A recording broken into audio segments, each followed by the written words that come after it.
house and online.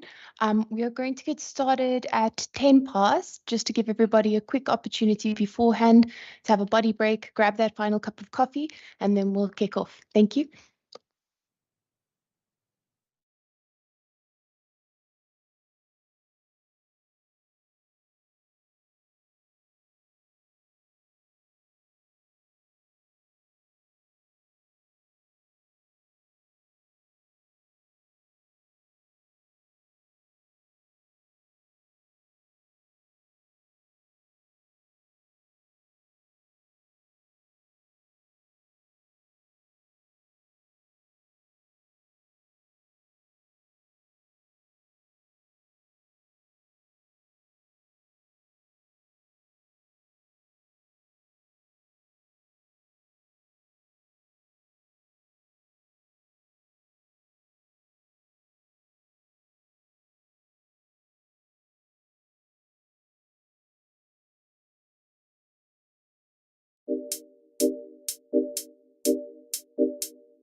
Finance, Economic Opportunities and Tourism.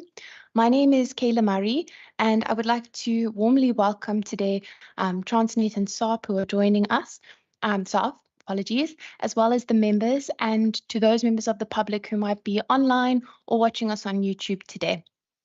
So with that, I'm going to firstly hand over to the member in the House and any members who may be online to introduce themselves, and then over to the contingents who've joined us today. Good morning, Chair. Andrigus van der Westhuizen, member of the Standing Committee, but also chairing the Standing Committee on Agriculture, Environmental Affairs and Development Planning. And I think you will know that with my agriculture hat, I'm deeply interested in today's debate. Thank you. Thank you, member. We're very happy to have you on this committee and here today. Are there any members online? Good morning. Yes, My good name morning. is Nomin Koto. I'm a member of the committee. Thank you.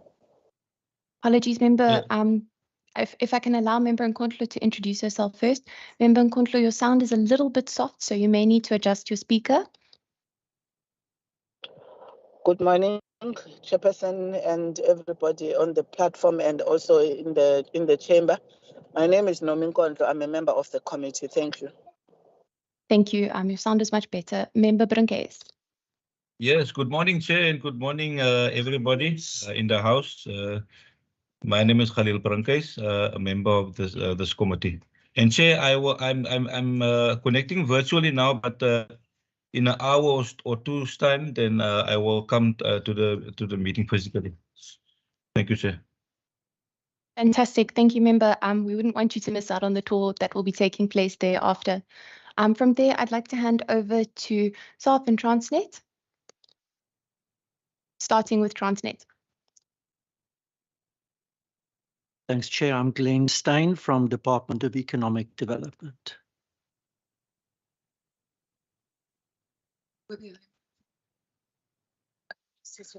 Are there any officials who are online or any members from Transnet and SARP? Yes, Chair, Unita Maria, I'm online and I hope I'm audible and that you can see me, and to welcome for the opportunity to present today what do we see in our ports and how we can help each other. Thank you very much. Good morning, everyone. Jacob van Rensburg, also from SARP.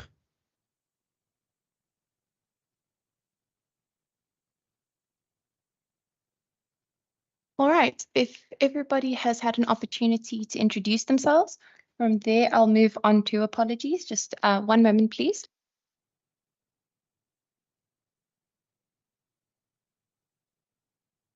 And I do note that there are Transnet officials at the back who will come through a bit later. In terms of House rules for our engagement today, I would like to firstly note that for participants who are joining us online, kindly keep yourselves muted and also keep your video off unless called upon to speak at the allotted time. We'll also have questions and an opportunity to respond after each presentation. I do recognize member Seleko who's joined us. Welcome, member. And I recognize the officials who've joined us at the back. So the officials at the back, would you like to introduce yourselves? Good morning. My name is Sikbolile Makaula. I work for Transnet as a regional manager for stakeholder management. Thank you. Good morning. My name is Lorraine Mabindisa. I am with TNPA, Corporate Affairs in the Port of Cape Town. Good morning, Chair and honorable members. My name is Vuiswa Mangu. I'm from Transnet. I'm the PLO. Thank you, and a warm welcome to you today. Okay, with that, we'll kick off with SARP's presentation on inefficiencies and challenges experienced by the Port of Cape Town. So I'll now hand over to SARP to do their presentation. If I can just get an indication if you're sorted with your presentation online. I am. If you just can allow me, I'm going to share it quickly. If you just can see if it comes through, and then we will take it from there. No problem. If you can guide me, because I would not be able to see the hands. Yes, can you it's see visible. The presentation? Thank you. Thank you. Can I kick off? Is that fine? Please proceed. Okay, thank you, colleagues. So we've prepared about 7 slides that we want to take you through of how we see currently the landscape. And as we continue, I think maybe it's important to make sure that we're all on the same page, because the logistics network, as we've seen now over the last couple of years, it's not Transnet or private sector, it's a shared infrastructure. And I want to stand a little bit still on the concepts and take you through that. So with that, I'm going to kick off with the presentation, and thank you for the opportunity to present our view and how do we look at the supply chain on a holistic frame, or let's say time frame and schedule. So in the first slide there, you will see it's a shared infrastructure, and there's a couple of concepts that we want to stand still in. That is that normally in the middle line you would find the air freight, the ocean freight, the truck, and maybe the last or the first mile as they refer to, then the rail track, and then the linkages, and then on top, if you go to the pipeline, we have conveyor belts in Richards Bay, and we can see now all the different modalities links together, and there's different behaviors that play out in our current landscape.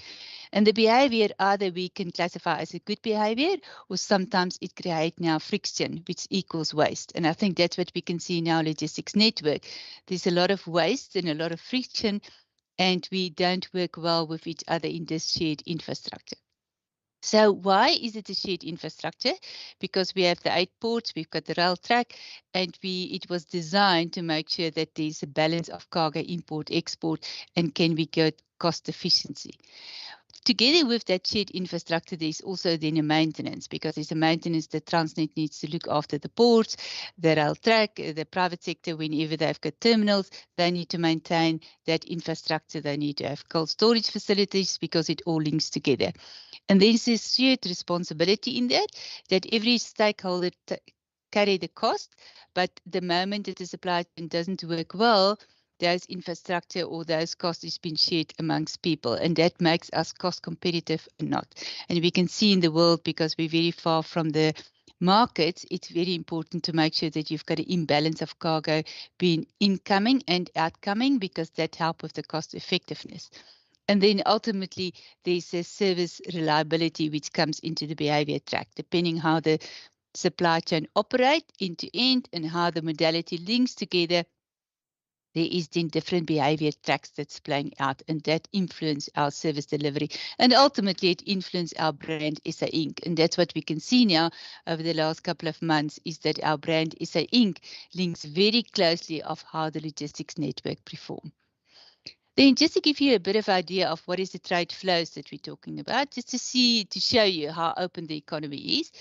If we look at Maputo now, and we know that's an alternative to Richards Bay and Durban, there's about 1,800 trucks that's moving on a daily basis through that corridor. And it's mainly an export corridor, but you can see now the volume. That corridor was designed only for about 600 trucks, and we push now 1,800 trucks. And we have average on a day around about 9 kilometers queue because of the volume of the trucks. Then if you go to the N3, that's handling about between 8,000 to 9,400 trucks a day. And it goes into Durban, and Durban handles about 7,400 TEUs. And that TEUs is then the inbound, the imports, and the exports. Then if you go to Nagura, same 1,700 containers a daily basis. Port Elizabeth, a little bit less, 428. And then if you go to Cape Town, it's about 2,400 containers on a daily basis that's moved via our port. So you can see the volume of freight is quite high. Then if we look at the coal and the iron ore line, I was just bringing it in for comparison, that's about 159,000 tons that's moving per daily basis. And then when you look at the air freight, that's about the kilograms that's coming in. So it's about 452 tons that's coming inbound via our different freighters. And then outbound, which we export, is about 278 tons. And domestic, we then distribute on a daily basis 58 tons. So that gives you more or less an idea of what is the volumes that we're talking about. And I always like to refer to 2 types of economies in our landscape. You've got the simple economy, which is very much the coal and the iron ore line, and then you've got the complex economy, which sits in the containerized cargo, and that's why you can see the volume is quite staggering, about 12,000 containers that we move on a daily basis, together with the air freight modality. Now, this slide is for me quite important to understand to take you with that is that it's not sometimes in the media you read it's do we have now rail above road? Is it now ocean above the rail infrastructure? And it's not. You will see in this each modality plays its important role because it has a different load capacity, it carries different distance, and it has a different speed regulation. And that comes back to the shared infrastructure and the shared cost. So you can see conveyor belts on the top there, and it's very much in Richards Bay. The pipeline is the fuel. And then the ocean freight, you can see the sea and the rail. They need to work with each other. And currently, we don't have the rail infrastructure. So what's happened now, road moves up and the road will fill that gap that rail was supposed to work. So our logistics network is very distorted at this point in time because of the rail infrastructure that's not there. And now we fall to the secondary one, which is road, to come up to help rail with that capacity to move it. And you can see the air freight, what we can see now with the congestions in our ports is that the cargo owners needs to bring in another 2 weeks of stock into their system. And that allows them now to push air freight because they have now a lot of air freight movement because they cannot fulfill the orders. The factories are standing, and that's why they go then to the second or the less alternative. It's very speedy, it's fast. It have a limited load capacity, but then also with my shared infrastructure, it's quite expensive to move then cargo by air freight. Now, currently there's a disalignment. And why is there a misalignment? Because our demonstrated capacity of how, or let's say our design capacity was in a certain way that we need to have all the modalities, the road, the ocean freight, the air, the conveyor belt, the pipeline, all of that. That was a design capacity. With now, with the way that we can see the logistics network unfolded and the rail that doesn't play its rightful capacity or place, and our ports that's now congested, the demonstrated capacity that we unlock from the logistics network is not there to support trade and trade growth. And I think that's why you will find a lot of people in the media or outside that's making rightfully voices to say that our logistics network is not intact. And I think the president called in the National Logistics Crisis Committee to say that we need to work and see how we can bring our logistics network with all its fragile components in a balance that we can make sure the design capacity and the demonstrated capacity is fully aligned.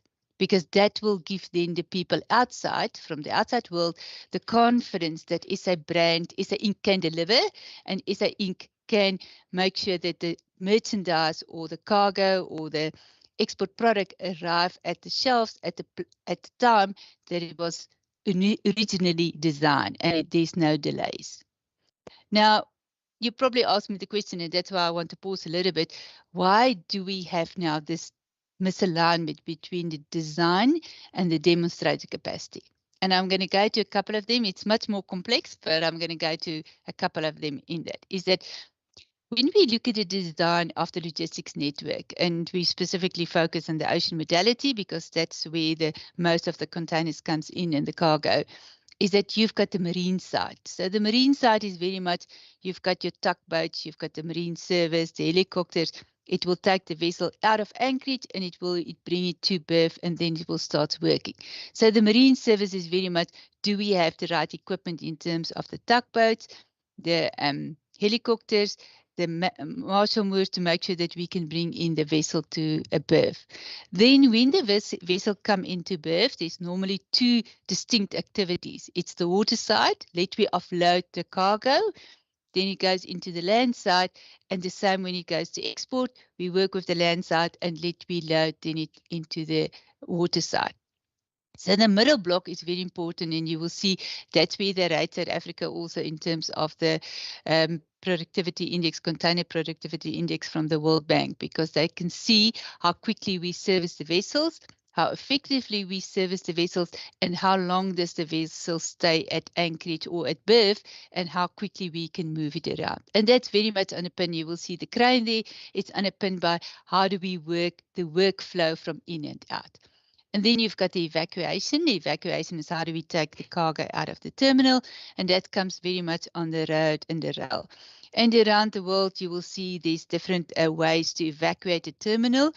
because it's not a storage facility, it's just to get the cargo out. And there you get freight villages, you've got backup port operations, and we need to mature in that because we don't have really good backup port operations to support our ports in Cape Town, in Kubega and in Durban. And we need to take some time to reflect on how do we build some backup port operations to sustain our ports, because I think our ports are in a very good location, but we need to make sure that our freight villages help the freight demand to move in and out. And also, to the beginning of my slide, to take out the friction or the waste in the system. Now, this is just a bit of a complex steps, but I want to show you that from that you place an order, placement of order, right through until the date the order has been closed, you can look at it about 36 steps that private sector works with Transnet, with everyone in the supply chain. So the supply chain, international and regional, is not easy, but once you take step 1 to step 36, and you include then the cargo that you pick up, the cargo that you declare to customs and excise, the EDI response, all the inspections from other government agencies, ultimately unpack, come to your place, to the door, it's 36 steps. And around the world, we want to make sure that the first step 1 to 36 is happen as quick as possible, seamless, and there's no friction in the system. So come to that, what is our challenges that we have currently, and why is the design and the demonstrated capacity not aligned? I think first of all, and we don't need to labor too much on it, but that is a reality, our equipment in our ports are not up to standard. Sometimes they are very old. They start in the beginning, and we can look at Durban. There's RTGs. We normally need to have 30 RTGs, 30. But when we start in the morning, we maybe have 16. And as they work, and you can see they need to work now quite hard because of our volumes that we're bringing in, they cannot sustain the pace, and then they break down, and then the equipment is not able to handle the volume. So that's the big thing, our equipment. But our equipment doesn't stand in its own. It needs to go with the people, the skills. How do we operate it, and how do we work with the flow, the planning, to make sure that it all fits together? Because the supply chain is not one activity, as I showed you, is 1 to 36 activities that we need to bring together. And it's very much an art. I would like to always think of supply chains that it's an art that you need to stitch together and bring all the activities in a cohesive approach. And what we can see now play out, and you can see it right through our ports, is these different queues and waiting time. As I indicated now, we have the biggest crisis ever in our lives in the supply chain.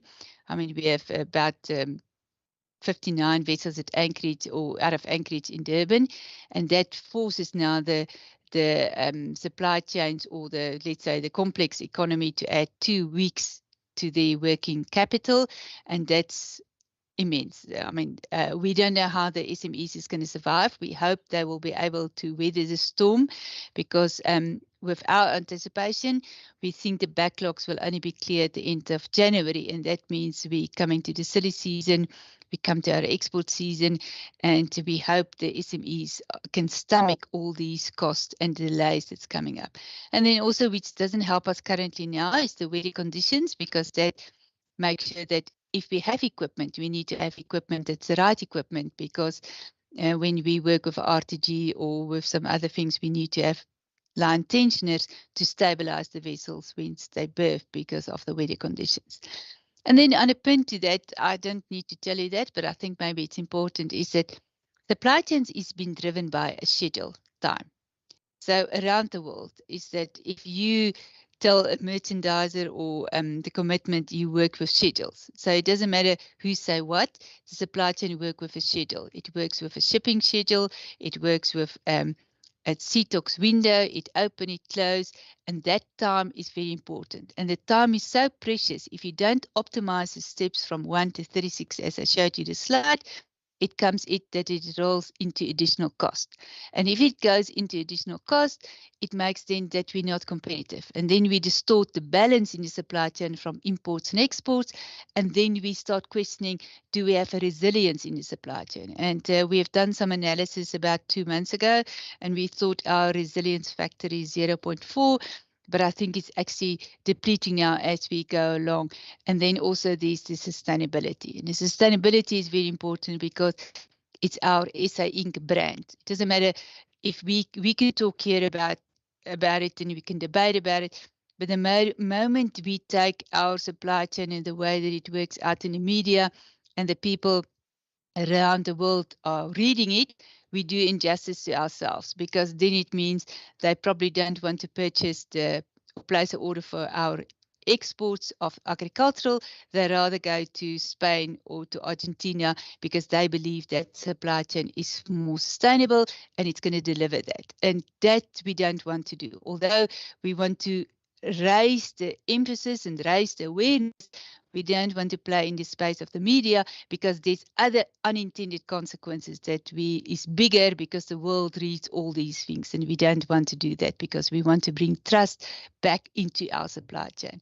So I think with that, it's the end of my presentation. I think it's one slide. It's just a solution. It's maybe for us, it's not an easy solution. It's diligent. We need to work every day together to find each other, to mature, to discuss. And I think from our point of view, we want to bring back the apex, or let's say apex KPIs that we all align with Transnet private sector, is that how can we portray what is success in supply chain and what is excellence. And for us, the one pillar is in the middle, is that we have one version of the truth and we all work together. And then the left-hand side is that it's a journey. We define what is excellence. We understand we need to work with our equipment. We put plans in place, and we keep each other accountable, from the private sector, from public sector, from community, from labor, because the supply chain is one of those things. It's not one party to blame. It's all of us together. All of us design a supply chain. And then on the left side, that would be our dream if we can reduce the friction in supply chain, because we can see now, as I take you through the slides, there's a lot of friction and time wasted. And that goes back, then we need to apply new working methods and new workflows, because technology can help us, and it can help us to maybe at this good time to say that, yes, our ports, we didn't invest in equipment, but now we can leapfrog because we have technology that can help us and take us further. And I think lastly, that's my right corner there, is that a logistics network is not an isolated item or activity. It's a cohesive approach, and we work in the supply chain. Probably we can distinct it with 12 different role players, is that we need to have a cohesive approach, and we need to see how each other's influence each other's behavior, and that will help us to build in a better logistics network and a better SA Inc. And how can we make sure that all the building blocks is intact? So, Chair, with that's the last one, is that it's probably for us, it's not a good space to discuss this, because I think we're really in a very, very difficult space. But we need to remember that we're building a puzzle, and it's important to get each building block stabilized, put it in the right place, make sure it works. And then ultimately, when we look back, we will say, like Madiba was saying, it seems to be impossible, but it is actually possible to build a good, sustainable logistics network. So, Chair, with that, I'm stopping, and thank you very much for the opportunity. Thank you. Thank you very much, CEO. We really do appreciate your presentation and taking time out of what I can imagine is a very busy day for you in order to present to us and to the committee, as well as those who might be interested online. We really do thank you.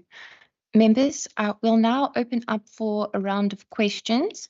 We aim to conclude our round of questions at 9:30. So if I could ask if you could please put your questions in rounds of 3, and based on the flow of the responses, we'll see how many rounds we can have.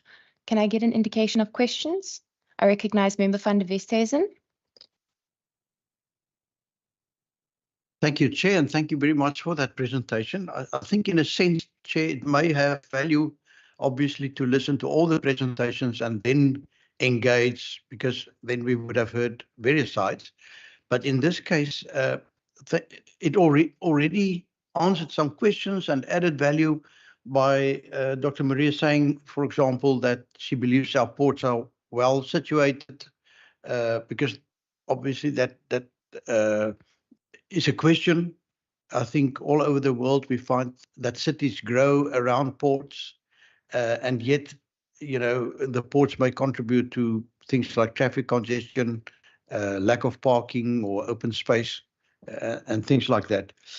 Dr. Maria, you mentioned a few things. The first one was that if I understood you correctly, you said that equipment in our ports did not keep up with developments, and that the equipment, particularly in the Cape Town port, which is the one that we are mostly concerned about, although as I think you with your puzzle analogy showed quite not well that freight could be transported from the Western Cape to other ports in South Africa as well, and that indeed such things do happen. Would there be equipment that you believe is more suitable to the Cape Town weather? We are not known as the Cape of Storms for nothing. And we have in previous briefings been informed that, the strong winds, the high swells, and so on create particular challenges for the Cape Town port. The second thing is also the cooperation from those that wish to import and export, and the planning or scheduling of arrivals and then also departures from particularly Cape Town port. Are there room for improvement so that people do not drive their freight to Cape Town port too far in advance, or don't have trucks waiting to fetch cargo from, particularly, I think we're concerned today with the container terminal, so that, that whole issue of just in time, where more and more of industry wants to ensure that, availability is assured just in time, that the truck is there just in time to fetch the container, so that we don't have long queues and long waiting periods and so on. What can the private sector do to assist Cape Town Port in smoothing the flow of cargo? Thank you, Chair. Thank you very much. I think that's a pertinent question. I would like to just firstly welcome HOD Dube for joining us online. Welcome, HOD. I also recognize Member Nkontlo.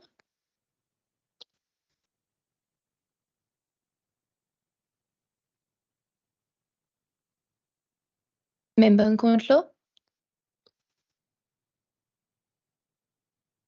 All right. In the meantime, members, are there any further hands or any further questions?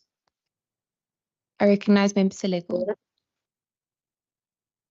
Apologies, Member Seleko. Member Nkontlo, are you able to put your questions forward? Yes, Chair, thank you very much, and thank you for the presentation to Dr. Marie. I think I just have a few clarity-seeking questions, and appreciating, I think, the approach you are putting up of how the different role players should actually start presenting or appreciating, I think, the connections in delivering what logistics capacity South Africa Inc. would have. I think it's a very interesting one. I must say that at this point, one wants to check that if we consider indeed the growth of the economies across the world, including here in South Africa, when we consider indeed our ports, and other logistics capability, I am sure, or I'm assuming, would SAF would have done some studies that actually are able to consider the pressures, obviously, that then would burden the economies as they grow. And I'm asking this in trying to really understand how agile has been the sector, including all the different role players, which includes government in this case, in actually being responsive in terms of the demands of cargo, both domestically and across the world. Are you doing such studies, and what would have been the latest? Because I'm sure even before COVID and now post-COVID, with everybody trying to rush, to try and square up losses during the COVID, I'm sure the pressures of capacity like ports and other logistics infrastructure becomes even more high in exchanging goods and services. Everybody is trying to pick up on those. So I'm just interested to understand if it's something that is being done, and what would have been your latest study in terms of those growth and demand pressures, particularly in the South African logistics networks. So that's my first question, Chair. My second one is that who are the members of SAF? Because I would also have wanted just to get an understanding of who SAF is and what it does. Maybe who are its members, and what has been the growth, if any, of new entrants into the space, and how easy or difficult it is, to get into the space. I think those would be my just my questions for now, Chairperson. Thank you very much. Thank you very much, Member. I recognize Member Seleko. Thank you very much, Chair, and good morning to everyone. Chair, mine is just on the slide talking about the misalignment. And I would just like the professor to speak more in terms of, some of the issues or the contributors to the misalignment, and what causes the misalignment. Is there an appetite, to look at short to medium to long term solutions, because if one can fix this misalignment, I think a lot of issues could be resolved. But I just want her to speak more to it and say, like, is there any appetite for that? Is there any skill shortages in terms of trying to fix the misalignment, or what are the contributors for making it possible and for making it not possible to deal with these issues of misalignment? Thank you very much. Thank you very much, Member. I have a few questions I'd like to put forward myself. So I think my first question related to the slide on shared infrastructure, and I was interested on the question of imbalance of cargo. And I wanted to ask if this could be explained a bit more practically. Please bear with me, I'm quite new to this space of port logistics. And also, particularly when it comes to the imbalance of cargo, how this affects profit and loss of different industries. I think for me, I'm a visual learner, so if you could talk me through that. Then my second question is, so you've quite nicely unpacked air modality, truck modality, and the vessel, the boat modalities. And I was just curious to know which markets do they serve, and in what ways are they interchangeable or operate in silos? And then in terms of infrastructure, and I think this does tie with my colleague, Member van der Westhuizen's question, I understand the cranes are a significant issue, and particularly at the Port of Cape Town, but I wanted to get a broader understanding of what are the current infrastructure challenges, particularly relating to the Port of Cape Town. When were they operating at their peak, and what has been contributing to their decline? In essence, what do we need to do to make sure that we are running at a suitable scale? So with that, I see no further questions, and I'll hand over to staff.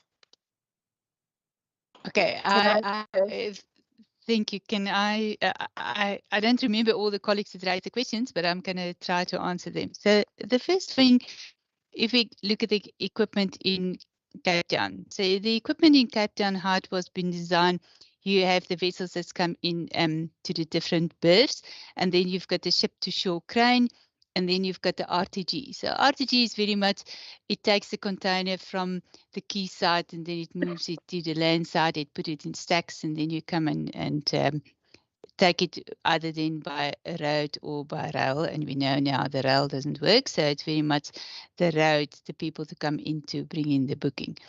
Now, the equipment is that we believe that currently, as I indicated, in Cape Town, you've got RTGs, which is the equipment that moves the containers now from one stage to another one. We think with the volume, because you move 2,400 containers on a daily basis. So you need about 30 RTGs working to effectively make sure that you can turn around those steps, as I indicated, from 1 to 36 in a very good time. Because around the world, when we look at the vessels and the pack sizes, and we can see now the vessel sizes increase. So it was initially around about 2,000 containers a vessel, but it can go up to now to about 6,000 containers a vessel. So, but that's why the design capacity was that 30 RTGs should be okay for Cape Town to work and to have a very good turnaround time and a good productivity. But when they start in the morning, as I said, we have on a good day only about 16 maybe RTG. They're trying now to do what they've done as well, because the RTGs are working so hard now on Cape Town because we have less, is that they're put in some different engines into the RTGs to expand their life. And what we can see now, Transnet Engineering try to see how they can get the engines into the RTGs. It's a different make, and they're busy testing it. I think they overall 4 engines, and they put it in, and they start working now each day. But I think last week there was some of the RTGs that overheat. So we don't know if the engines that they put in link with the work capability. But that's only Transnet to help us. And then the Schöne team, she's on the line to say that what do they find and how that can be done.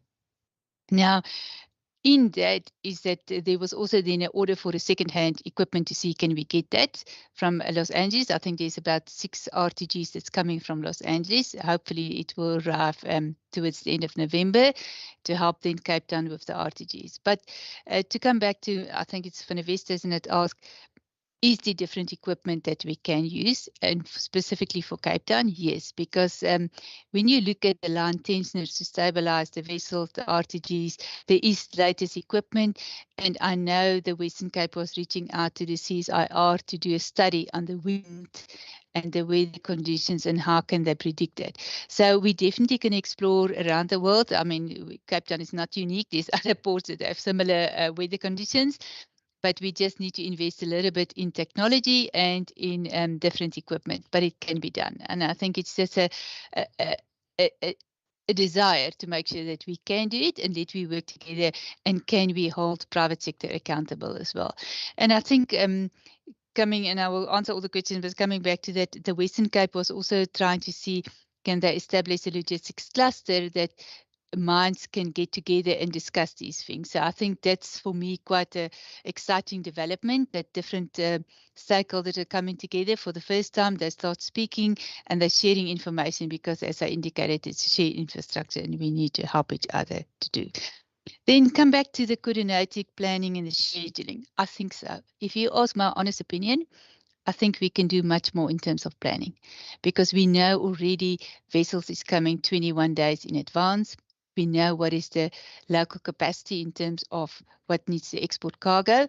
So if you ask me personally, I think we need to invest a lot in the Navis system, which is a system that Transnet currently run in the ports, and capacitate the planning. Because I think if we can get the planning right, and we know the in and outflow, and we can anticipate what's going to happen, we hit a sweet spot. And that is something that we mustn't underestimate. The more we can plan, the more we can share, the more we can share the data fields, the more we can open up, the more we can work with Transnet. I think that's going to bring a different landscape, and we can't let that go. That's one of the things that's very important. Then on the studies that's been done around the world, and what can we see? We can see around the world, it's very much 2 components, is that they bring back inter-port competition, and let I explain that. They would say you've got a marine service, which is maybe a different company, TNPA, and you've got in the terminal, and you've got an evacuation. And let's open those different activities, and let's bring in key performance indicators, and we measure it and we make it visible. Well, in South Africa landscape, we didn't do that because it all belongs to Transnet, although it's different divisions, but there was never a scenario from let's open up the KPIs and let's see how each division perform.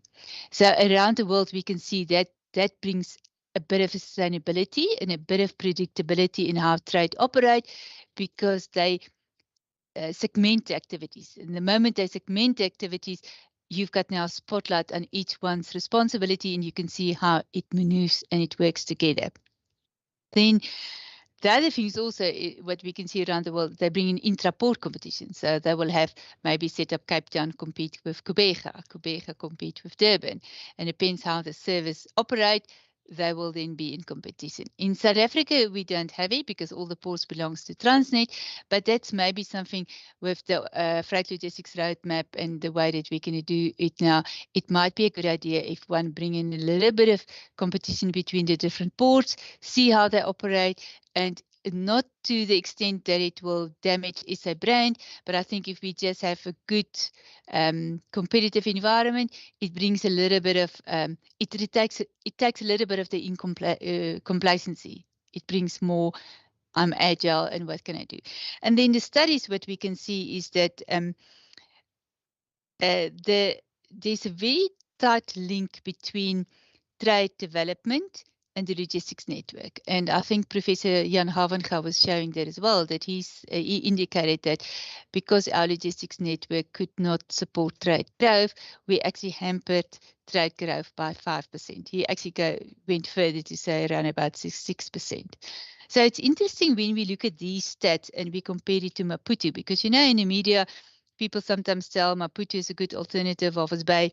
But the moment we start seeing what's happening in Maputo and how many vessels arrive there and how does it compare to our ports, there's not a comparison. Our ports are still very active. They call a lot of vessels, and it's not necessarily that the alternatives are good, although people start looking at the alternative, because if our ports can't deliver, they would like to say, well, what is Maputo doing and what is Walvis Bay doing? And we start analyzing those trends now. So we're probably in our third cycle now to see how we can get a port comparison between Durban, Richards Bay, Cape Town, the corridors, and then Walvis Bay and Maputo, because that is our competitors very close to us that we can verify that. Then on the staff members, we currently have about 351 members, and it's very much the logistics supply chain indicators like the DSV, the Kunenagel, the DP World, the big ones. They probably control about 90% of the supply chain movement. But interesting what we see in Africa, and I do travel in Africa extensively as well, is that we need to make sure that we don't have a dominance position in South Africa in our logistics network. And by saying that is that we need to have space for SMEs to come in, because we can see that in Africa very much there's an outcry, and in America, you've got the FMC that looks after the port regulation. In Europe, you've got, in Africa, we don't have. And a lot of people are saying that the big multinationals encroach in the space. They do the terminal, they do the operation, they do the shipping lines, and there's no space for SME. But we believe in our hearts, it's the SME that's really going to keep the economy going in Africa, and we need to have a balanced view. Kenya was bringing in law now a month ago to say that you can't have a position of dominance, and we need to control that. So we're following now what is that's going to go. We don't know, but I think it's interesting for us to see how Kenya is going to address that, and maybe that's something that we can share later with the economy, with the committee as we go along, because I think we need to protect our SMEs and make sure that we do that. Then to come back to the misalignment in short term, I will address that, maybe the imbalance on cargo. And it's when we started with the design capacity of our logistics network, and that's where the cost competitive is, that you've got a return load.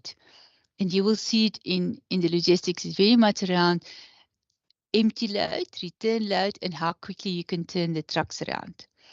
And when you look now, compare, for an example, Maputo to the N3. The Maputo is good, but the Maputo is an export corridor. So there's not return loads. And that makes that corridor is expensive because it takes cargo out, but there's no cargo that's really coming in from Maputo into South Africa. So it's quite expensive. Where if you look at Durban with the N3, it's a very balanced corridor and it reduces the cost because there's outflow and there's inflow. So there's not trucks that you will find that move cargo to Durban and when they come back to the reef, it's empty. It's always that balancing factor. So that makes our logistics network then quite competitive because there's always a in and out. We were very worried earlier this year when we saw the floods, or last year when we saw the copper belt and the movement of some of the cargo that was always coming via Durban and not any via Durban anymore, via Dar es Salaam, because we thought that the distortion between import and export will bring then a higher cost. We monitor it. Currently, we can't pick up a big distortion, but maybe it's just some over time the trade will kick in and then we can see what that's going to do to our economy, but we will keep you aligned with that. Then the market and the change in the interability in terms of the modality. Yes, if you look at air freight, it's very much your perishable cargoes, your medicine, your flowers that comes on the air freight. But now with this 2 weeks that our ports can't get in, we see now components that's coming onto the freight bellies and see how they can complement the let's say, the rate. But I think there is different.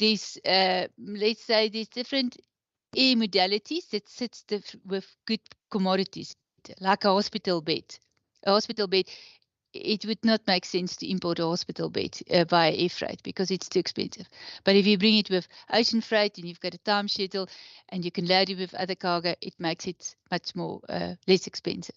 So I think that's why there's also a cost factor on that sheet, which I didn't do, but we can explore it more and to see how does that work and how does it link together. Then on the misalignment, and I think the gentleman is very much, I think his question is actually at the heart where it is, because there's a design and there's a demonstrated capacity, and how do we close that gap?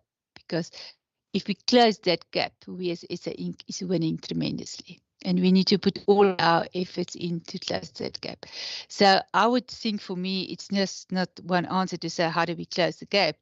It's that what we need to work with. And we need to, whenever we work with policy or we work with the stakeholders and with the different people around in our supply chain, is that to say that this is the design capacity and this is the demonstrated capacity, and how do we bring that as close as possible? Because you can think for yourself, if the design capacity is to make sure that rail will operate and rail operate its rightful place, and we can put the bulk commodity onto rail, and we've got a backup port operation system to facilitate that, you change the logistics landscape tremendously, because then you take the trucks off from the road, you can work on rail-friendly cargo, they can complement each other, and then you've got a much more balanced view. And I will just give you one example now. You will see in Kumati Poort and Malalan and I think Hoedspruit, they've got a big uproar now with the 1,800 trucks that go via the N4 corridor, and they all want to bring in a bylaw to stop the trucks to go into the local infrastructure or the local towns. Because the moment that you've got a tipper truck into the local town, it just damaged the infrastructure, and then it takes years to rebuild the infrastructure. So you can see that friction that's coming up now. So if we're not aware of all this friction and help to balance it, we can have one of these days a very challenging environment. Also, what we can see now on the N4 corridor is that people are so fed up with the system. They want to bring in their own security to monitor all the corridors and do that. And that's not going to work, because the moment that you have fragmented and you do all these plans and you have private sector or whoever to have different behaviors and you don't have a cohesive approach, we're on a very bad, we're on a slippery road, because then we don't manage the friction in a well-constrained structure, and we don't bring the design and the demonstrated capacity close to each other.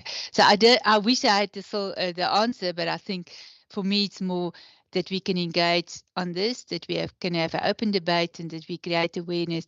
And then we need to build a path to say, how do we build SA Inc? Because it's not who's right, who's wrong, is how do we build SA Inc to make sure that we've got trade growth, but the trade growth is supported by imbalanced logistics network, and all the components in the logistics network talk to each other, and we remove the friction in that.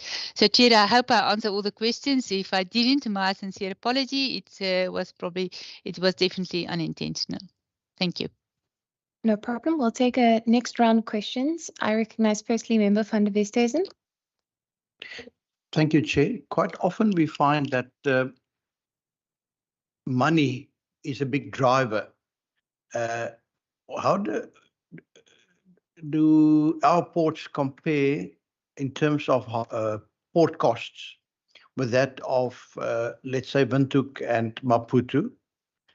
And did I hear you correctly to say that, forwarding freight to those harbors are not currently a viable proposition, or that they are experiencing the same delays in terms of turnaround times that our South African ports are currently experiencing? And secondly, linked to those costs, how can we call it? What is the price elasticity of our port costs? Thank you. Thank you, Member. Member Nkondlo, I just wanted to check, is that a legacy hand or do you have a new question?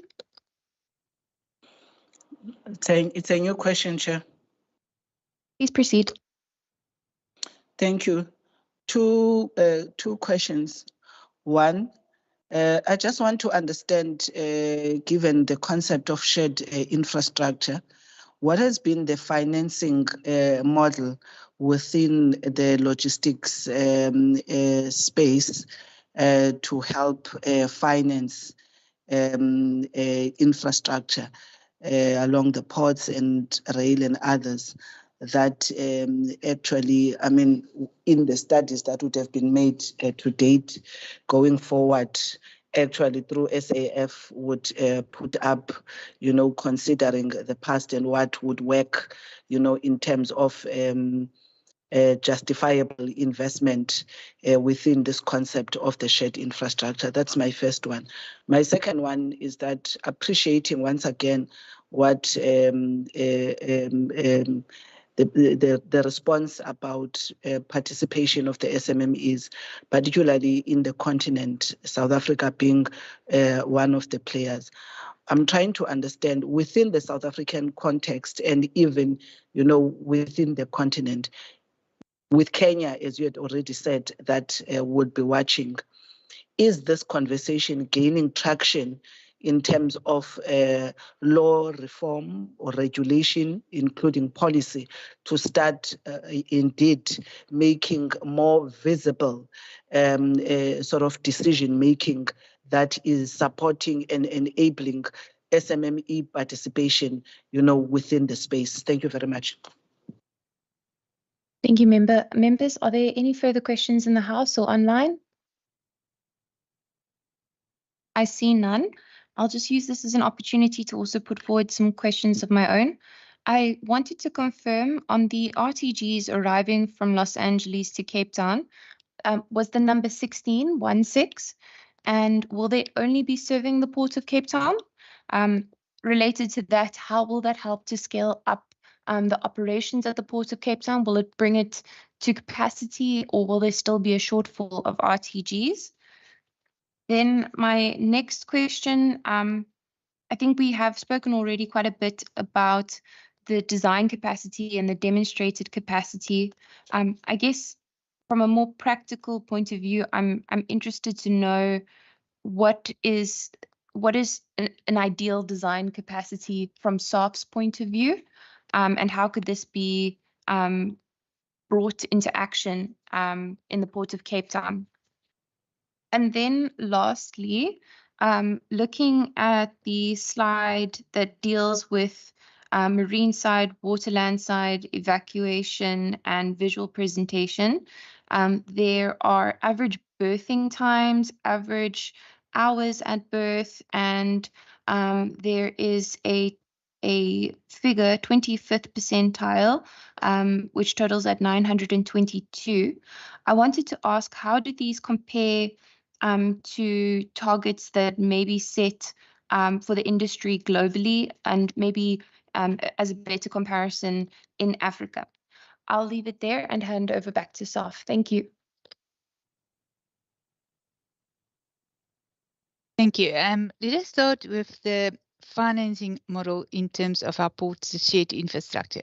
So, as I indicated, Transnet runs our for that our ports and our rail infrastructure. So now we can see, and I read like you the media, but I can see that National Treasury is not very open to give more money to Transnet because for various reasons. So that means that if we want to grow, which we want to grow in South Africa, there's no doubt about it, we need to have a logistics network to sustain that. Now, if we have a logistics network, it's crucial that our ports need to get money.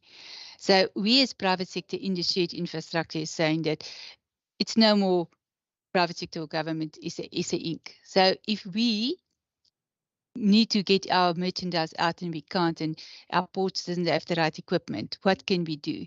So there's various models. The one model was maybe we need to establish a joint venture. Maybe we can do a ship-to-shore crane. We can identify 3 berths and we can say, well, can we finance that by ACBIS or the chemical industry or by us or by other industries? And is there a possibility that we can do a joint venture?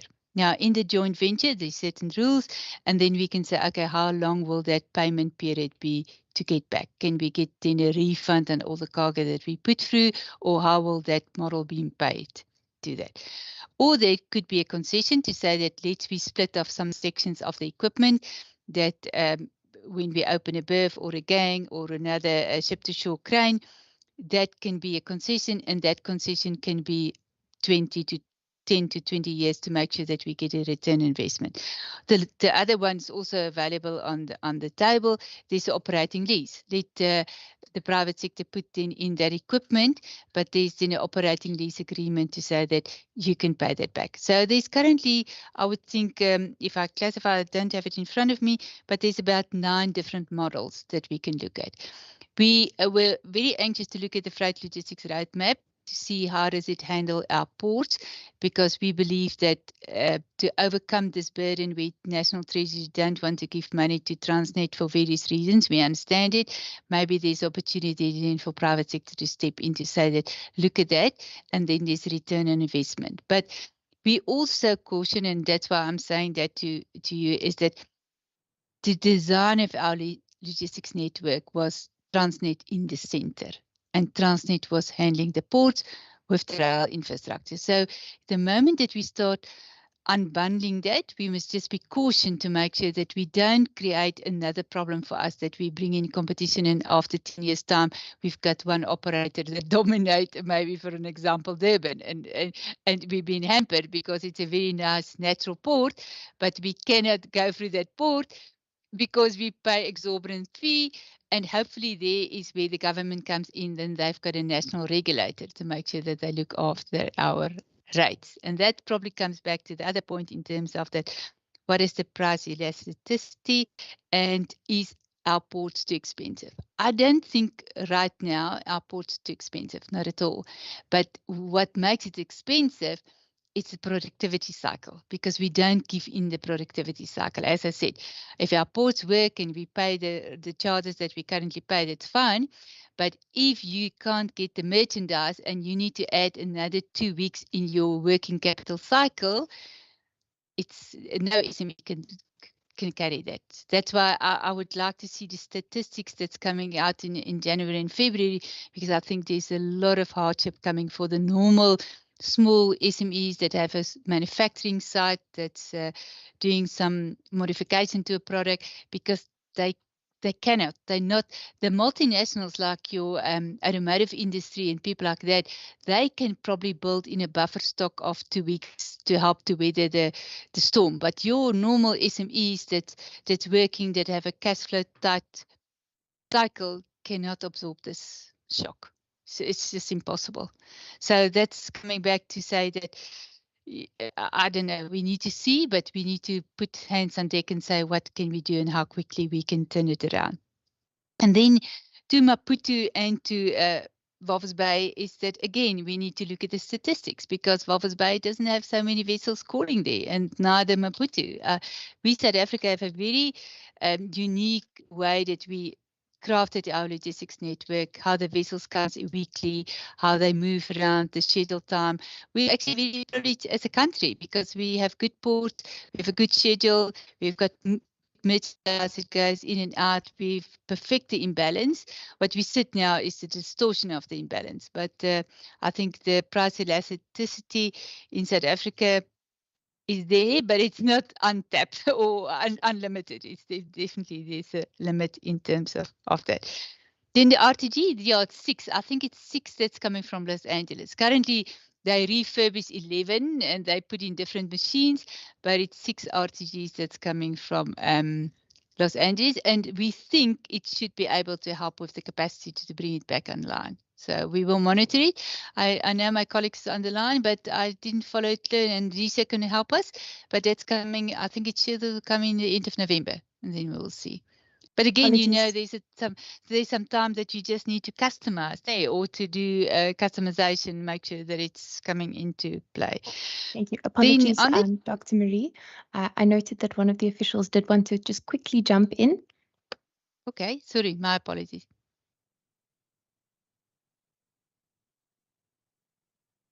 Thank you, Chair. I just wanted to confirm it's 7 RTGs.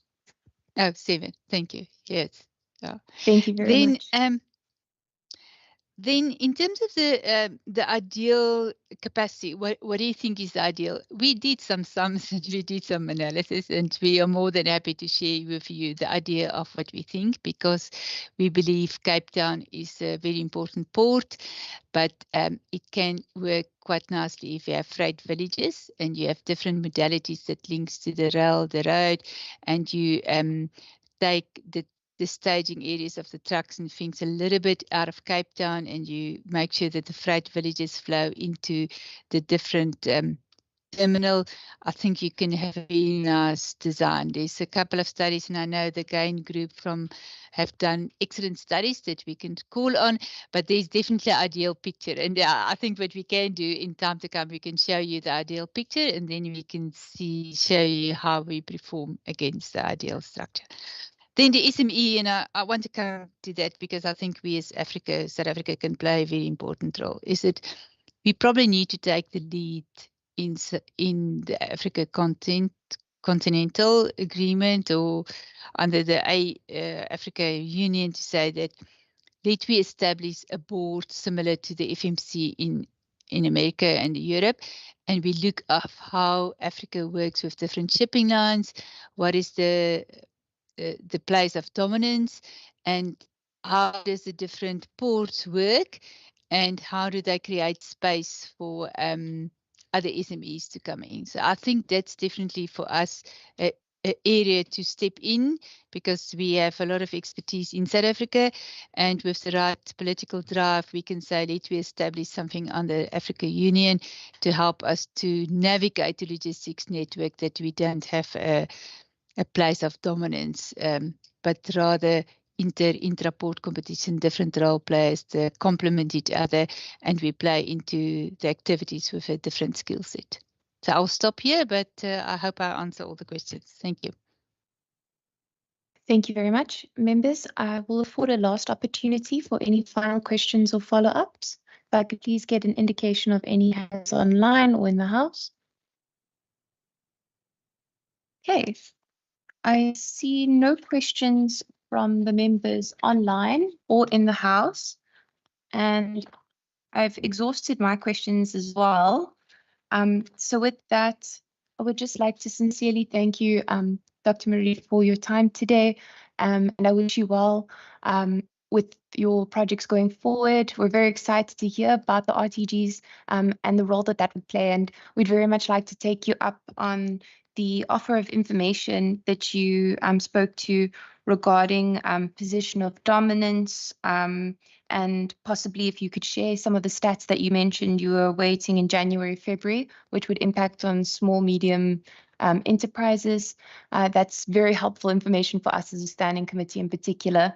But also, you mentioned the ideal design capacity, if you wouldn't mind sharing that as well.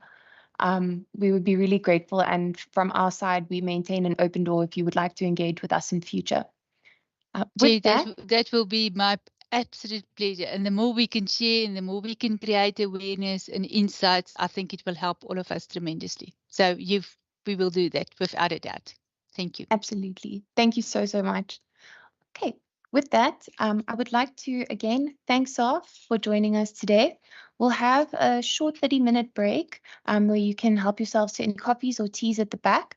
SAF, you're very welcome to stay on for the next presentation from Transnet, and then we'll proceed with the Transnet briefing. We've actually finished quite early on this presentation, so we are scheduled to continue with our next presentation at 10 o'clock. So if I can ask that everyone try and be back here by about 5:02, so we can start promptly at 10. Okay. Thank you, everybody.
ndikhona. Heyi, ndithi mandikufowunele before my 10 o'clock.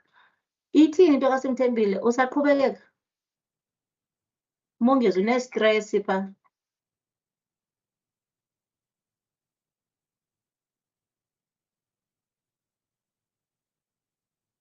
Ungaceli uxolo kulo mntu nje mzo uphume kule nto.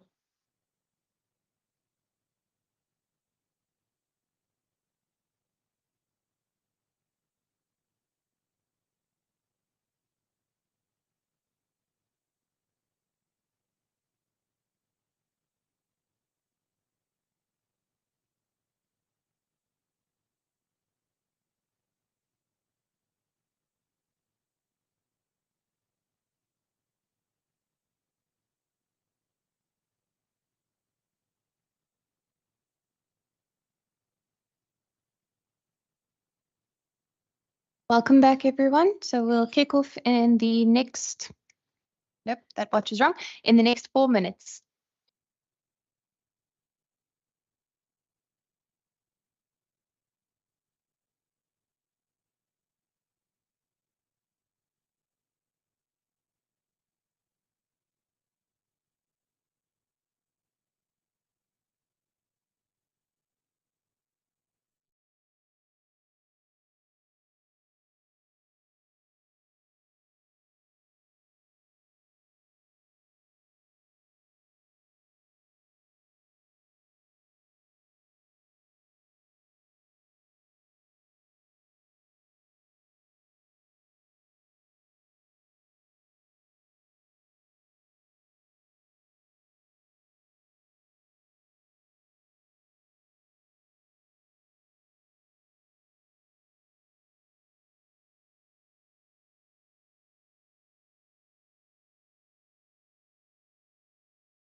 Welcome back, everybody.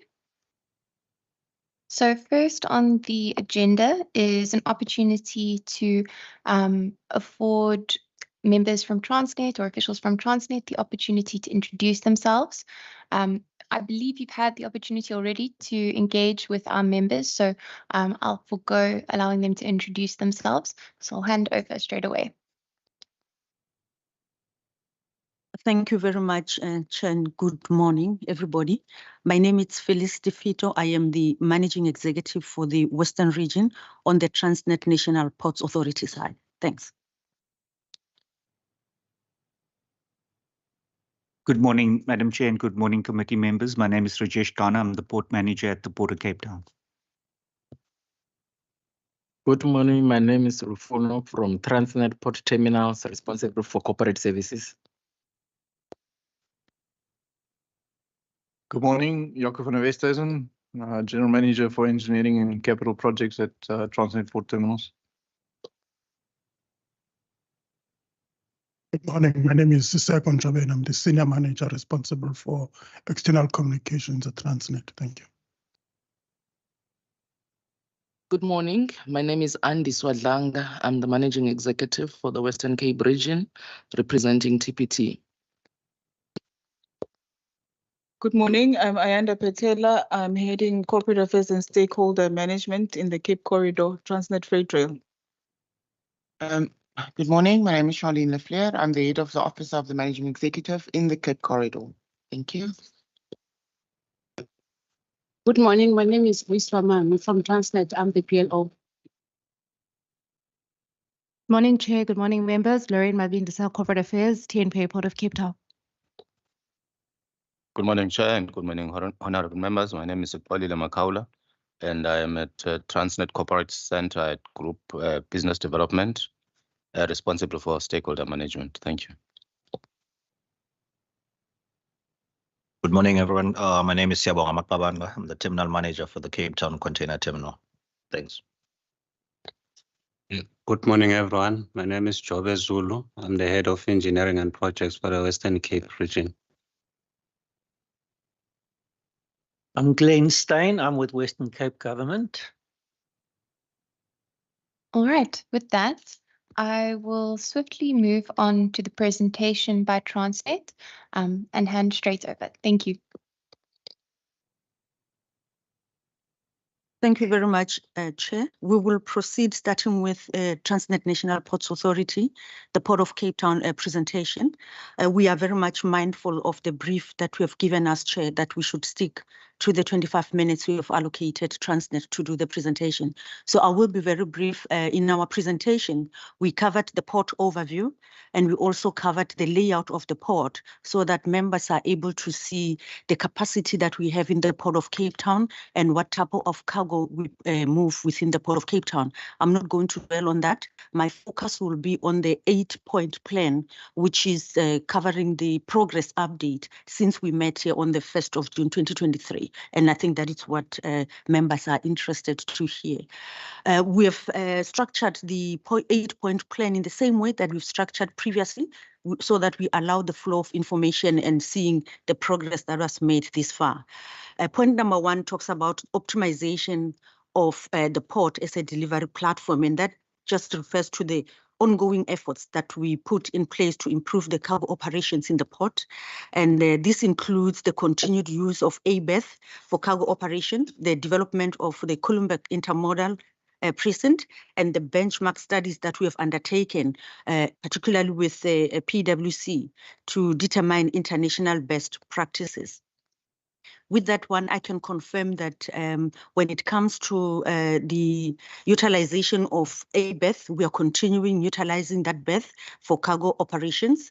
And in terms of the development of the back of port facilities, PIP side and Kolumba, I can confirm at the last time we spoke about us putting up a project brief and also a business case and making sure that we validate the studies or the information that we will receive and focusing also on the environmental studies.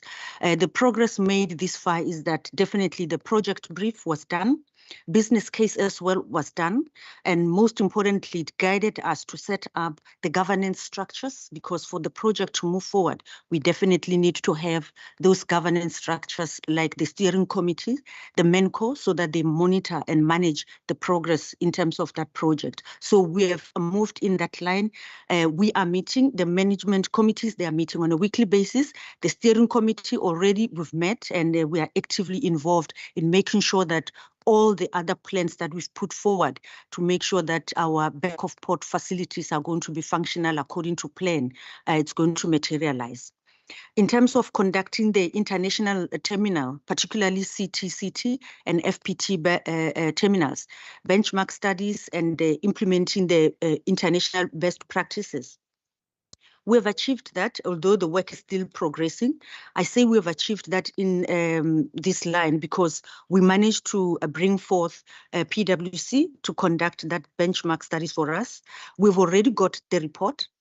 For the past 3 weeks, we were engaging the terminal operators, sharing with them the results of the report, and also getting ideas from them, whether I was still on the same page, is that their understanding of what we have learned, and also agreeing with them, how can we implement lessons learned from the study. So as I'm saying now, we continue with those engagements, and there were a lot of fruitful ideas coming from our terminal operators, including learnings that we got from the PwC report. I can move to item number 2, which is on combating adverse weather conditions. This initiative was really to minimize the adverse weather impact in the port, including the procurement of the hydraulic tension units from shore tension, the acquisition of the helicopters to bring vessel in during periods of high swells, and the MOU that we spoke about previously with CSIR to investigate potential mitigation against wind disruptions. I can confirm that the MOU was signed when we were here last time. We were saying, having the discussions with CSIR. We have signed the MOU, and they've already started work in terms of how they can assist us to make sure that we have a predictive model, and also to be in a better position to plan for our ports.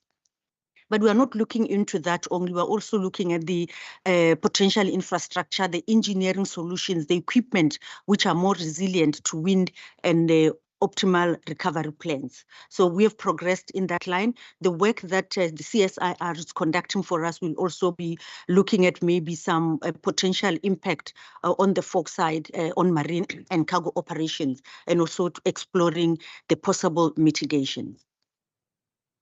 If I can move on for you to the next slide, which talks about the improvement on truck operations and the optimization of the marine services.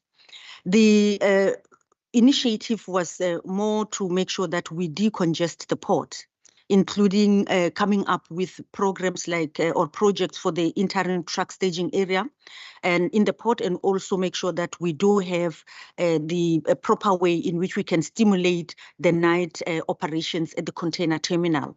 It also included the enhancement of the truck booking system and the possible integration within the TNPA perimeter access control to give TNPA better insight into truck traffic patterns for the container terminal. So with that, I mean, you can see that quite a lot of initiatives were implemented. We have listed them as ongoing / completed, because as much as we have completed them, we still want to monitor the implementation so that we maintain the status quo in terms of having achieved the implementation process. So the reduction on truck terminal inflow during peaks ahead of state closure through introduction of additional interim truck staging area, it's still in progress. That is why we've marked it there in amber. And also the implementation of the resolution from the truck industry workshop that was held in August, it's in progress. The last time we met, Chair, we confirmed that we are planning to have that truck industry workshop, which did take place. We got very valuable inputs from the industry. And what also assisted us was that with the minimum number that we had, the truckers that we were engaging, we were able now to create a very long list of the other participants within the industry, and we are able to engage them continuously. What also assisted us as well out of that workshop was that we were able to invite them to our ongoing stakeholder engagement discussions. And now they are part of those monthly discussions, which makes the information flow very much easier. And also we know that who are we talking to within the truck industry. I can move on to the optimization of marine services. This one, we're referring to the consistent deployment of the 3 tugs, 3 berthing gangs on a 24-hour basis, and the renewal of our fleet, that is the 2 workboats and the 2 launches, and the successful reduction in marine delays. The progress that has been achieved there, and we're also monitoring that. the implementation of the 3 tags and 3 bathing gang operation. We've achieved that, and we are consistently monitoring it, that we comply and maintain as we have committed. Monitoring of the marine operations performance standards as well, the MOPS, we've achieved that. We just continue monitoring that. And then in terms of the marine fleet, that is the upgrade for the 2 workboats and the 2 launches. The target is they're still giving us time as we are looking at by 2025 and by 2024 for the launches. We are monitoring the progress. And what is giving us comfort is the dedicated initiatives that we've put in place on the infrastructure side to say the capital program that we have set for ourselves. What are the initiatives to make sure that we are going to achieve that? We've already heard about the monthly and the weekly regional war rooms. We spoke about them previously, and also the national war rooms. They are ongoing to make sure that we meet our targets. I'll move on the issue about the long-term fleet maintenance contracts. That is also ongoing. We are monitoring that and making sure that we meet our targeted plans within our maintenance contracts. I can move to the next slide, which talks about the improvement of information sharing and port operations visibility. The 6th one being the terminal equipment and port infrastructure. Chair, I won't waste time on number 5. You can see that most of the activities are covered. Yeah, that's the right slide. Thank you, Vuyi. The activities are covered on that one. The ongoing means we continue monitoring that so that we don't go back to the old ways where we came up with initiatives to improve. I will focus on terminal equipment and port infrastructure, where we say it's in progress. This is more on the creation of additional container capacity on the CTCT side, which we call the CTCT Phase 2B project. And we want to increase capacity from 1 million TEUs to 1.4 million TEUs. This is just to confirm that that project is ongoing. The governance structure is also there. We sit together with TPT and TFR and align on our initiatives to make sure that we all meet our targeted timelines for the initiatives within this project. I'm going to move to the next slide, where I can talk about it continues with the terminal equipment and port infrastructure, just focusing on the JBERTH refurbishment, which is still in progress, Chair. And then I will move over to the people issues, which also you can see we've achieved all those targeted initiatives, but we are monitoring them, as I said, so that we don't fall back and go back to the old ways. Can I move on for you to immediate crisis management? These were just the efforts for TNPA to monitor vessels at anchorage per shift, vessels that omit the port, terminal improvement plans, and hosting the integrated operations alignment meetings per shift. This also includes the reintroduction of the IPMS, detailed investigations into marine delays, and monitoring terminal improvement plans. We have moved satisfactorily on those initiatives. Just to confirm, the ones that are still outstanding and they are looking in amber, they conducting the terminal equipment condition assessment. We are in progress with that one, and also participating in the pre and post citrus deciduous season meetings with the industry partners. And you might have heard as well progress update strongly coming from our TPT managing executive to give update on our plans in that line. That will be for my side for now, Chair. I will handle questions at the right time. Thank you so much. Short and sweet. Thank you very much, Advocate. Members, are there any questions online or in the House? I recognize firstly Member van der Westhuizen. Thank you, Chair, and thank you for this briefing and that presentation. May I just ask, during our previous presentation, there was a lot of talk about the equipment needed to move containers around. I think you call it the RG. You know what I'm talking about. I had to look it up, and I must say these acronyms are, you use it every day. For us, some of them are a bit foreign. And it was said that ideally, they have calculated that you need 30 of these, that on a good day, 16 of them are currently serviceable, that you are expecting another 7 to arrive. I don't know when, if you could give us an indication, and whether those 7 have been checked, whether that would be ready to roll if they arrive, or whether they might also need further engineering work.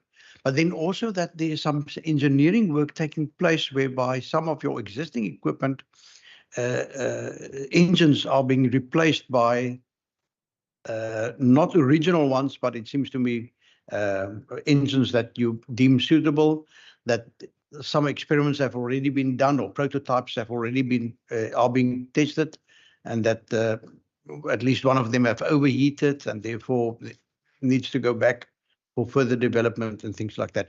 Perhaps if you could just tell us, because I didn't pick this up in your presentation, yet the other party, SAFI, thought this is quite an important or could make a big contribution to that. The second issue is, when we visited the port previously, I must say the port looked unkept.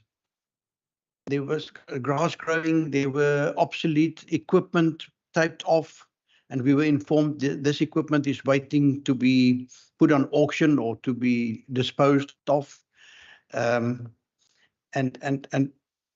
Recently, when I heard about the former Eskom general manager or CEO saying that when he went to a power station, he would look at the lawns, is the grass mowed and so on. And from that, he found that there's a big correlation between the general appearance of the power station and the performance of the power station. Because we're going to the port later this morning, what would I see? Would I see an improvement in terms of the general upkeep, in terms of grass, of obsolete equipment, vehicles with flat tires standing around, and so on? And then thirdly, it seems to me that there is an enormous need to reinvest in what I would call capital goods, equipment, etc. If I go through your list, and a lot of them is still marked as in progress. When I inquired last time, I was informed that the port is actually showing a surplus into the Transnet company's conglomerate. Now, my impression is that if a company is making profit, and secondly, there's a general notion that productivity can even be improved a lot more, then my expectation would be to say, gosh, this is I won't say a goose that's laying golden eggs, but this is a place where further improvement, further investment can even increase our income as an organization. Yet, it seems to me you are struggling and you're not able to access capital funds. And we know about Transnet, the wider Transnet problems with debt and so on. So my question is just, to what extent would you be able to, can I call it ring-fenced, the Port of Cape Town, to say, but this is a surplus generating entity within Transnet, and therefore let's improve the performance of the harbour through investment, through all kinds of plans that you've just explained to us. Yet it seems to me you struggle to access those funds. You struggle to get the 30 pieces of equipment that you actually need. Thank you, Chair. Thank you very much. Members, I see we do still have a few more presentations to get through, and we need to conclude, or we aim to conclude our presentations by 10:30. If it's in order with you, I think let's rather complete the presentations, hold the questions that we have for now, and then complete all the question and answers in one round. Member Nkundla, I see your hand. Are you happy with that proposal as well? Okay. All right. In that case, then let's proceed with the presentations and then ask all the questions together. Thank you, Chair. I'll be taking you through the Transnet Port Terminals presentation. If you can just move to the next slide. But I think most importantly for the House is more the updates on the equipment. However, the aspects in line with the question that we posed on the previous session was around average times of vessels waiting for berth utilization, as well as average waiting time for trucks being loaded in the port. That is solely related to the equipment that we're using to offload and load trucks. If you can move to the next slide. Just a snapshot view in terms of average waiting time for berth in terms of hours. If you say that the average target is 118 hours, but if you look at with above the target, that talks solely to our equipment, which is in particular the rubber-tired gantry that has been mentioned. However, that's also in conjunction with the weather delays or adverse weather condition that we're experiencing in Cape Town. In terms of berth occupancy as well, we're currently above the 65% target. In terms of berth occupancy, it is higher than the optimum, which is an indicative of the vessels waiting, which is adversely impact of waiting time by vessels as well. If you move to the next slide, just to give us an overview. Waiting time for berth, including weather. Cape Town is currently impacted as well with the equipment challenges we have. There's wind as well as vessel surging that we experience, especially in winter, as well as the deciduous season coincide with the wind season. If you look at the peaks and valleys on the graph that you see, we do really be impacted, especially your south-southeast wind direction. Our equipment current design, they can operate up to 80 kilometers per hour. At 72 kilometers per hour, we do operate on the rubber-tired gantry on creep speed mode. If you move to the next slide. The next slide is mainly the imports as well as exports, transshipments, average volumes per month. If you look into the three graphs, the imports and exports volumes service on monthly basis has remained fairly stable for the past few years. Transshipment volumes, Cape Town is not that big in terms of transshipments. However, in terms of volumes, we has been stabilizing over the past 5 years. Moving to the next slide. Truck turnaround time, meaning that how quick do we service the trucks that are inside the port. Against the target of 40, we are well above our target. This is mainly due to our equipment availability as well as reliability. In particular, RTG's availability have decreased over the past year. We were averaging 19. However, we've seen a drop where we had some catastrophic failures on the engines that you've mentioned. We did manage to have 7 engines, new engines that are compatible to the current fleet. To revive or resuscitate them. I can confirm that 6 of those engines has been successfully installed. The RTGs are fairly running in good condition as we speak. The 7th one will be expecting a delivery by this Friday to be installed over the weekend. Moving to the next slide.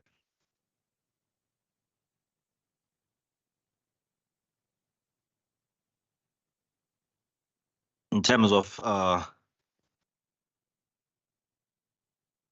if you can move just to, okay, average anchorage time, as mentioned that we're averaging around 118 hours, which is above the target. Moving to the next slide. Next slide again, just the equipment one. The key initiatives, thank you.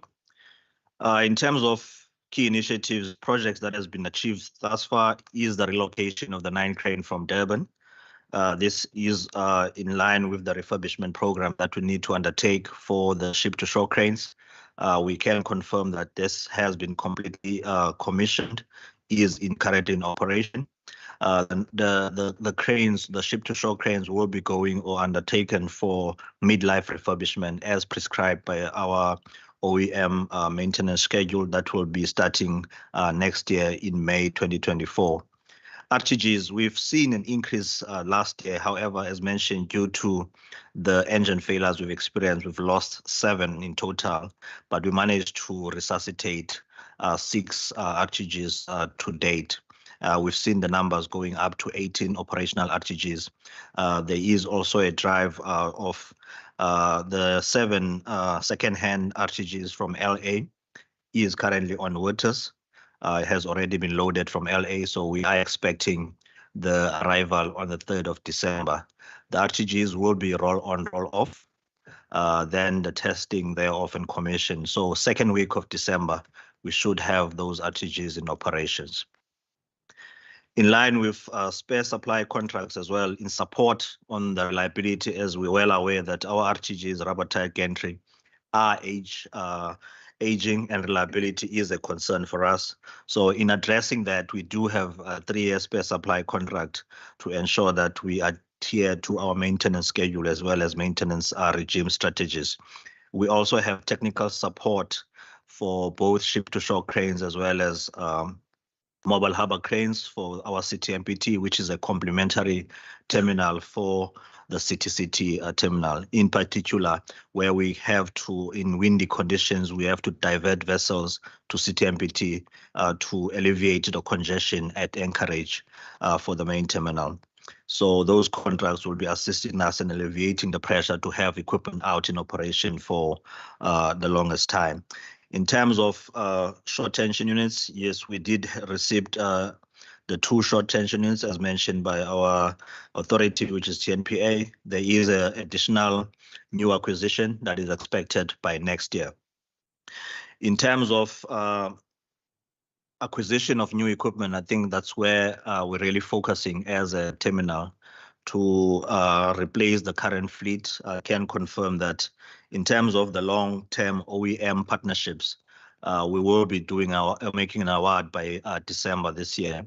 That will then assist us in placing orders of the new equipment that is required for the port.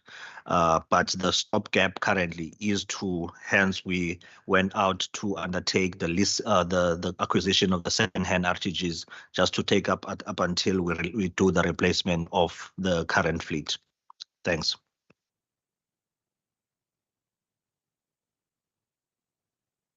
Thank you. Just to check, do you have any further presentations that you'd like to make from Transnet side? No, I'm self-fine. Okay.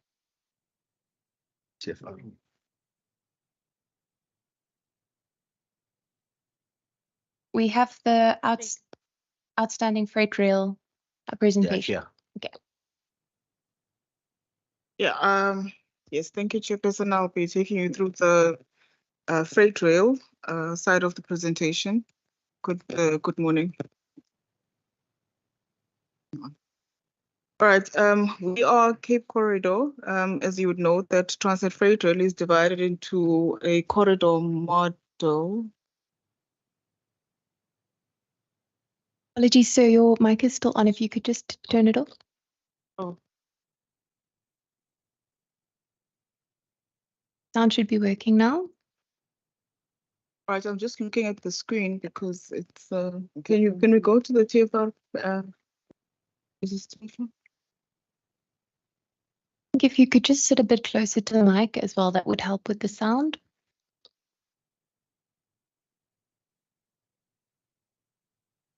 Okay. My apologies, Chair. I seem to have a different presentation than the one that is on the screen. Okay, we are here representing the Cape Corridor, of which the Western Cape is part of, in the corridor model of TFR. As Cape Corridor, I'll take you through quickly. We actually contribute about 11% to the volumes, the total volumes of Transnet Freight Rail, and 20% to the revenue of the company. On the side of the agriculture industry, our main terminal is Belcon Terminal, the precinct that is based in Bellville, where we run our shuttle service, our train service from to the port, mainly dealing in fruits, but also some other agricultural products. So that's where we are doing some work in improving the stack management at the terminal, improving the turnaround times so that there are fewer trucks that are coming into the port, as well as optimizing on resources. I'm going to move quickly through to some of the initiatives that we have started as TFR. These include warehousing and cold storage facilities that we've put out to the market. That contract having been signed with Maersk.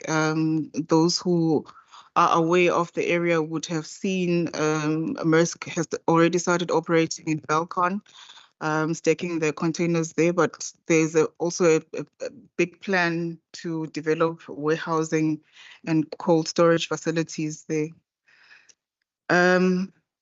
They're also working together with the City of Cape Town in order to just increase capacity in terms of creating new access roads into Belcon Terminal.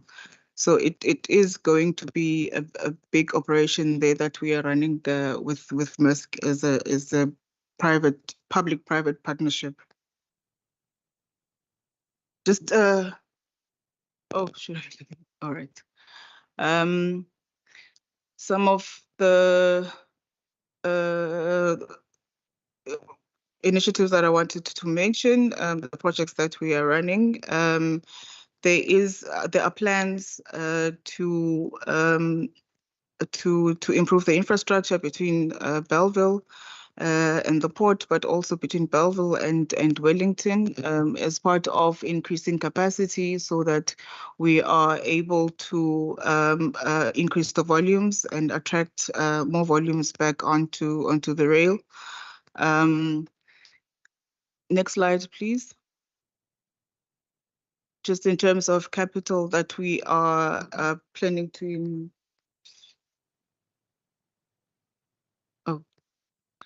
it's okay.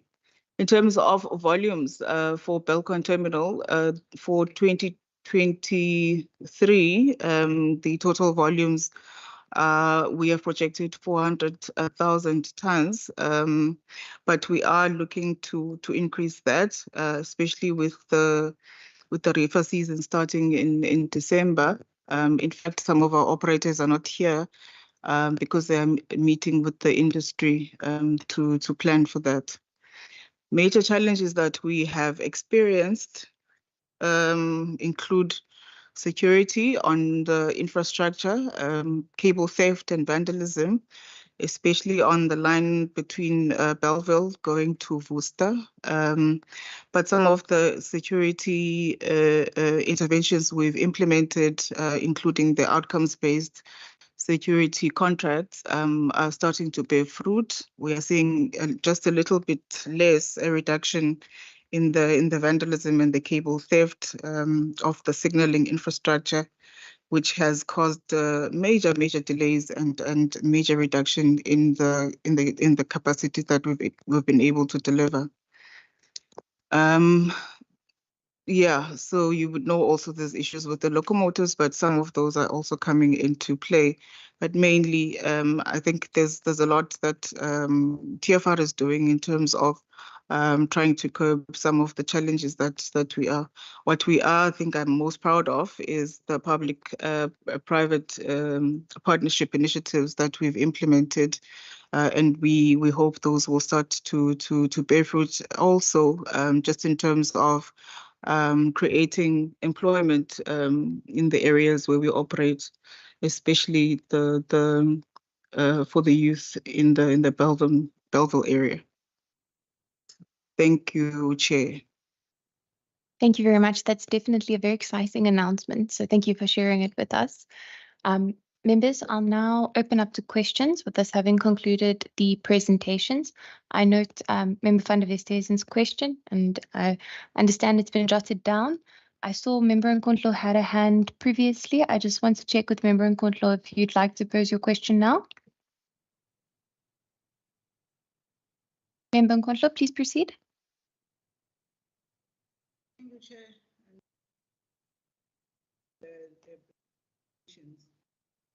On the previous one, Member Nkondlo, I see you've unmuted, but we can't hear you. I'm not sure if you might be having challenges with your computer. In the meantime, I'm going to put my questions forward and then we'll come back to you. Can't So just to the slides on the 8 indicators, it seems for me a little bit confusing because if we look at 6 June, the indicators seem to be roughly the same. And so I just wanted to understand what has actually been completed or changed since the 6th of June, because just roughly it looks quite similar, and maybe this means that the KPIs need to be adjusted a little bit. So for example, if something is completed or ongoing, then you need a separate column just to say it is completed, the work that we set out, but this is what needs to continue. But if you could just talk me through that so we can be crystal clear on what has been achieved since June. Then my second question is on the role that Transnet can possibly play in mitigating the surcharges, or whether there has been any engagement on the surcharges that were recently announced. And then, just bear with me.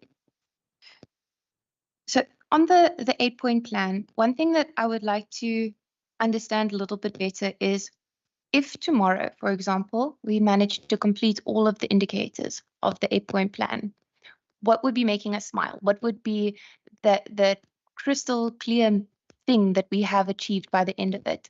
And to put it another way, how would this position our port globally, and how would our targets possibly improve? So I'll leave those questions there for now, and let me come back to. I'll first come back to Member Nkondlo and then to Member van der Westhuizen. Member Nkondlo? Thank you, Chair. Can you hear me now? Yes, perfect. Thank you. Okay, thank you, Chair.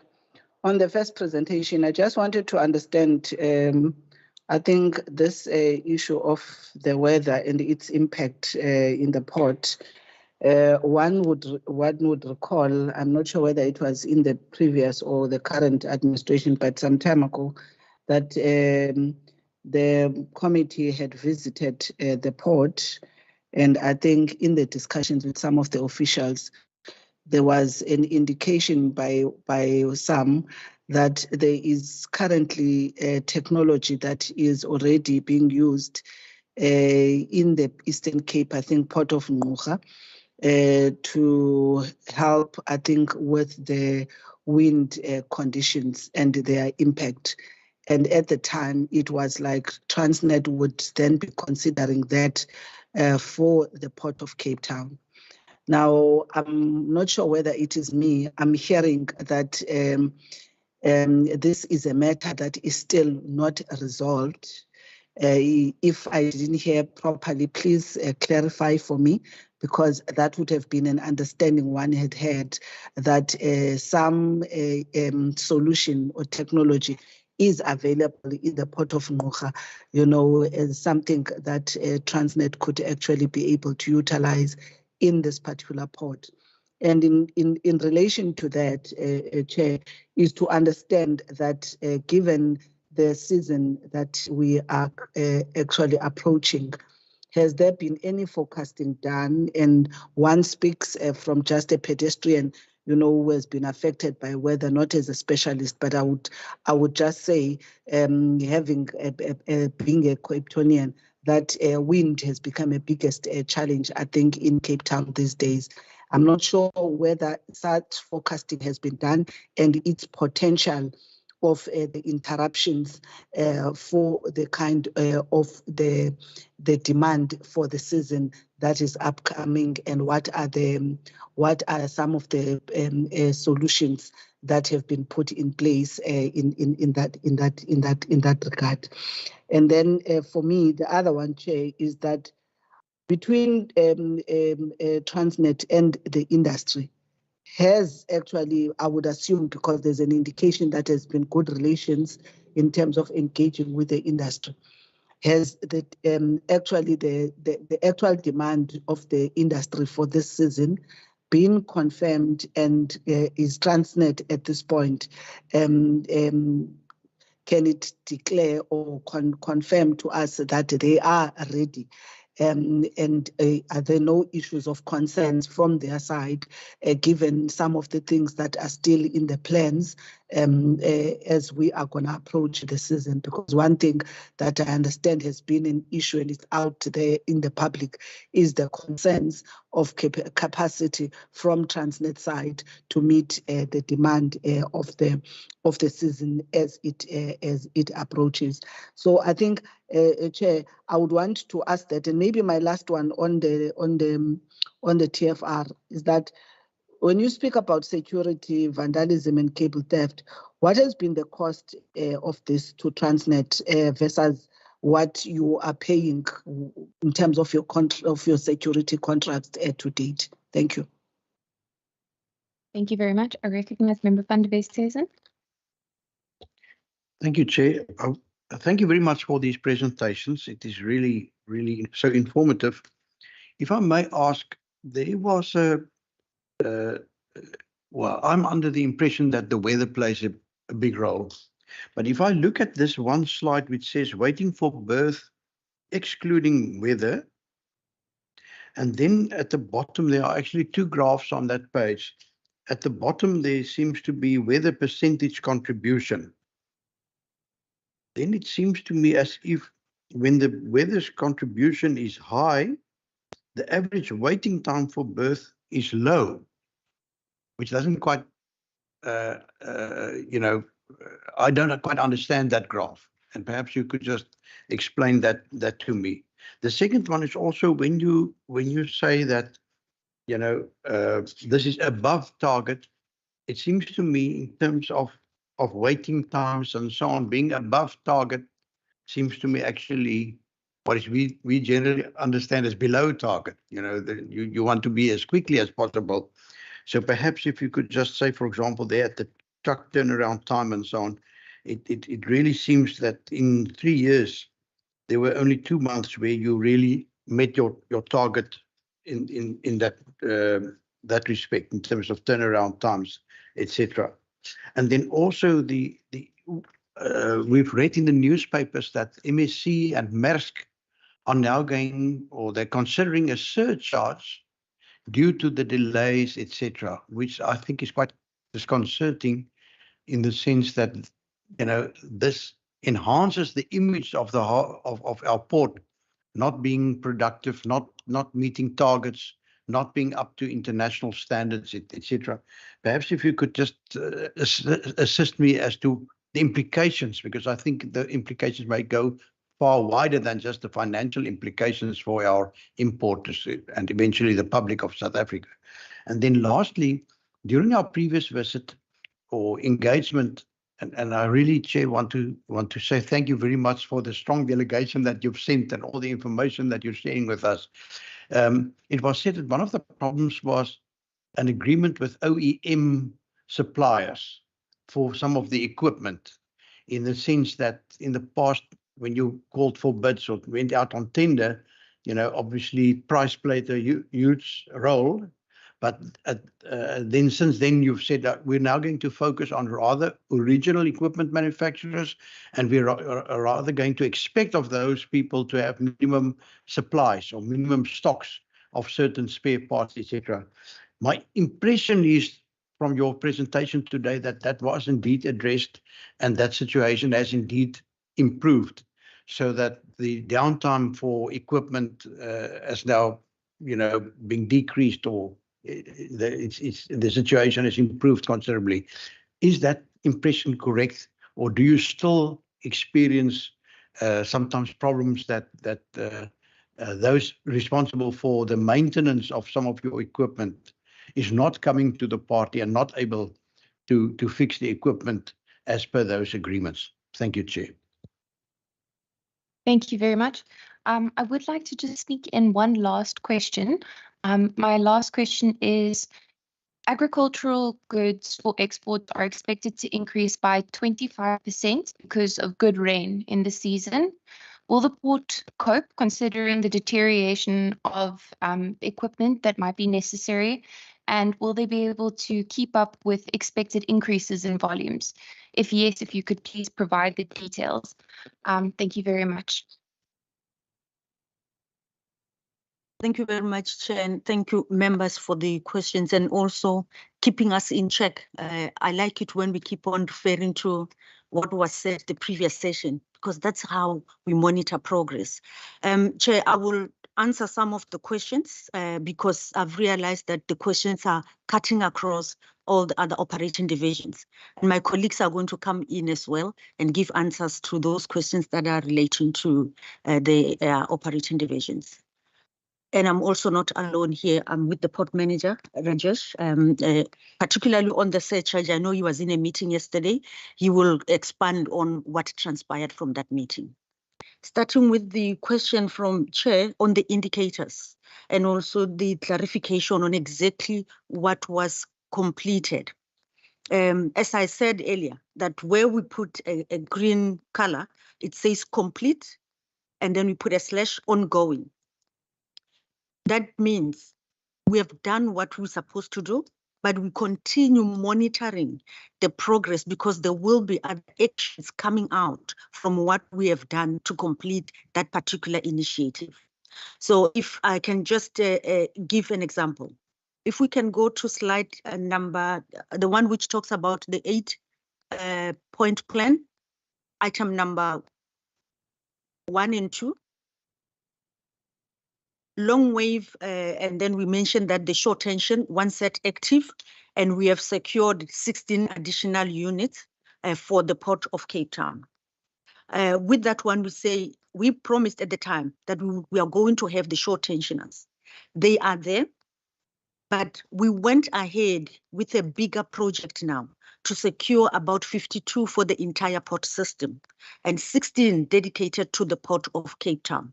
We are awaiting delivery of those, and I've heard Sia as well mentioning it in his presentation. We are awaiting delivery of those 16 sets, but they are going to be delivered in a staggered way. Starting from this year, we're expecting at least 2, and then we move to the next year until we conclude in the 2025 financial year. Yes, so that is why we put it as complete, but also slash ongoing, and we mark it green. Chair, if time allows, I can also give an example with, or maybe touch on the issues pertaining to weather condition, because they came up often in the questions. We committed at the time when we met in June that we are going to sign an MOU with the CSIR to assist us, because what we want to achieve there, to have an investigative and predictive model so that we are able to know the weather patterns for a number of days to come, and that will assist us in planning for the movement within the port. And if I can just clarify, as we said, maybe we must be clear on what actually happened. Definitely, we signed that as the MOU with the CSIR. The objective and the aims of that MOU is that for the CSIR to conduct a research for us, and working together with the Access in consultation with TNPA, and when necessary, if maybe there can be a need for the other operating divisions to join in, obviously we'll open that for everybody because we know that the impact affects us all. So with that research, the focus will be, for example, understanding the extreme wind and other environment problems within the port and the impacts and how it affects logistically and economically all the stakeholders and role players in the Port of Cape Town. And also they will assist us to assess what data exists from all sources and facilitate the provision of this data. Because most of the time, everybody talks about weather challenges and where data is available somewhere, but we want them to assist us to assess that data so that we all have the same view of the sources and what is actually happening with weather challenges. It's a whole list of issues that we've agreed with them to assist us with. I don't know whether you want me to go through them, Chair. I'm also mindful of your time. Okay, I can submit them afterward, yeah, because I'm really worried about time. And then that will also cover the question that was raised earlier by a committee member online around what are the initiatives that we are putting in place with regards to weather. I would also love to comment on the question that we have raised, Chair, that if we cover all the 8-point plan issues that we've raised, what next? What is it that we'll be focusing on? The one thing that I've had discussion with the port managers who are coming here was exactly the same point. But we have realized as well, Chair, that the 8-point plan initiatives, they evolve.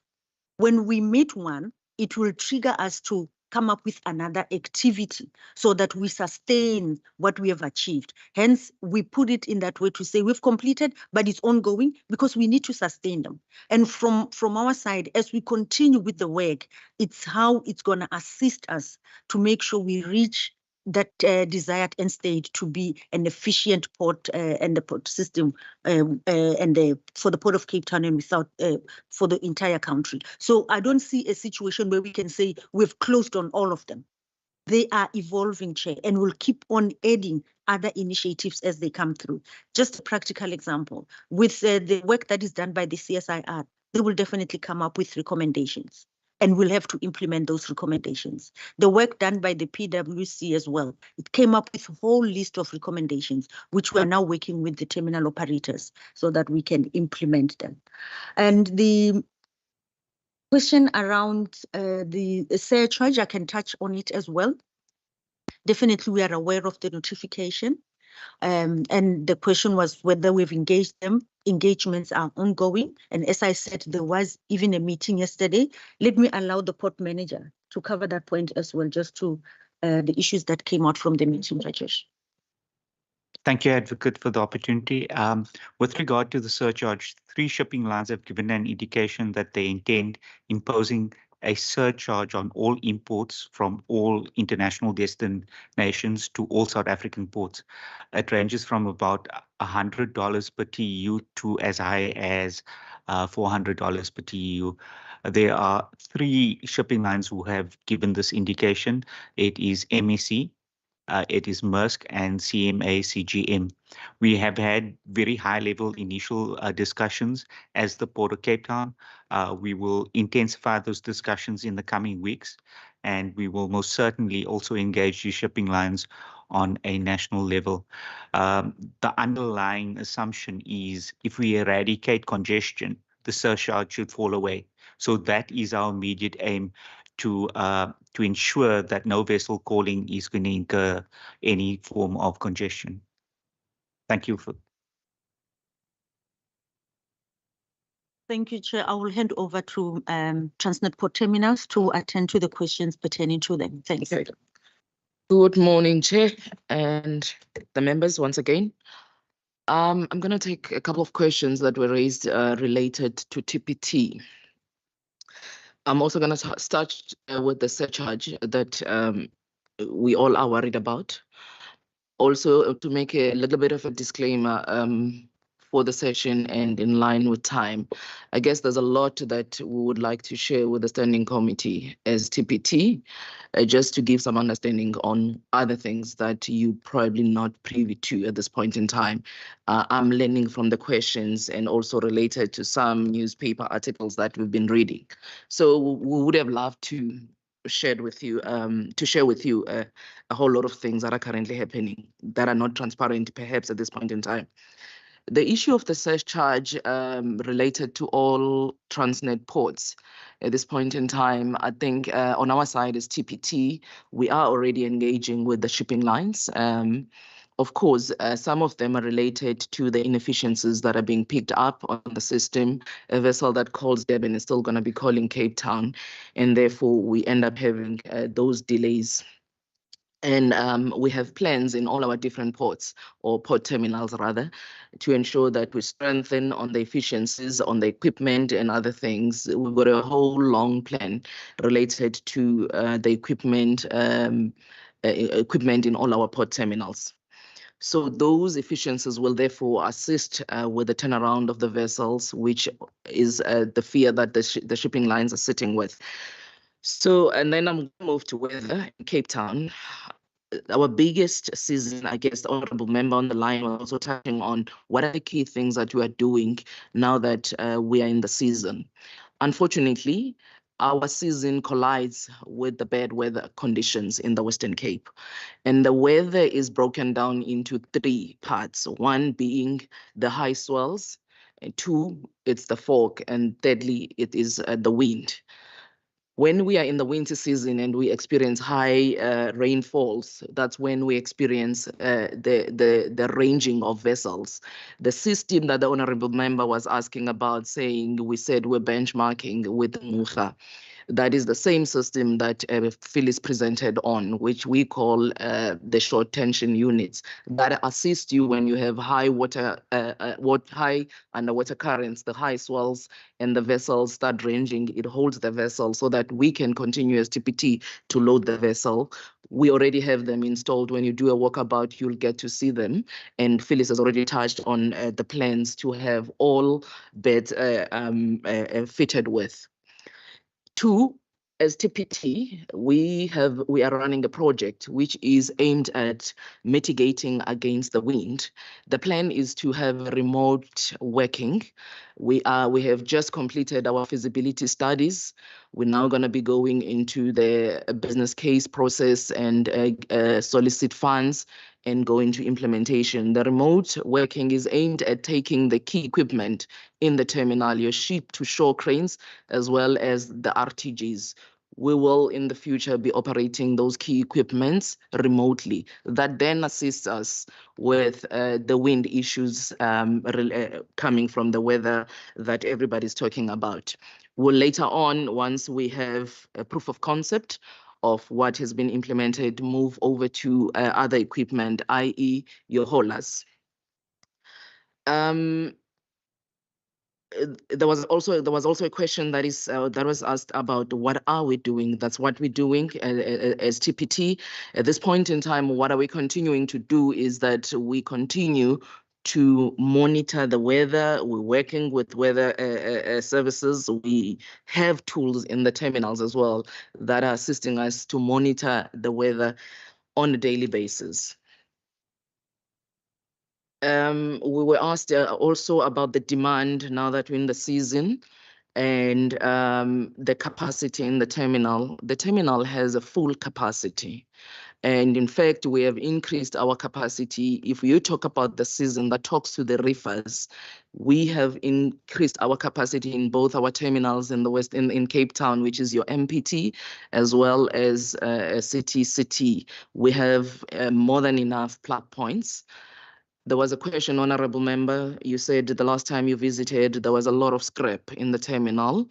We have made some sale of those the scrap, especially particularly in the city's MPT side. If you get to go there, you will see that as a result of that, the same capacity that was occupied by the scrap, we have converted that to a reefer stack. We have installed reefer plug points that are going to assist us to have more containers plugged in the terminal where we used to have the scrap. We continue to sell the scrap. We still have a bit of scrap in our terminals, and the process is ongoing.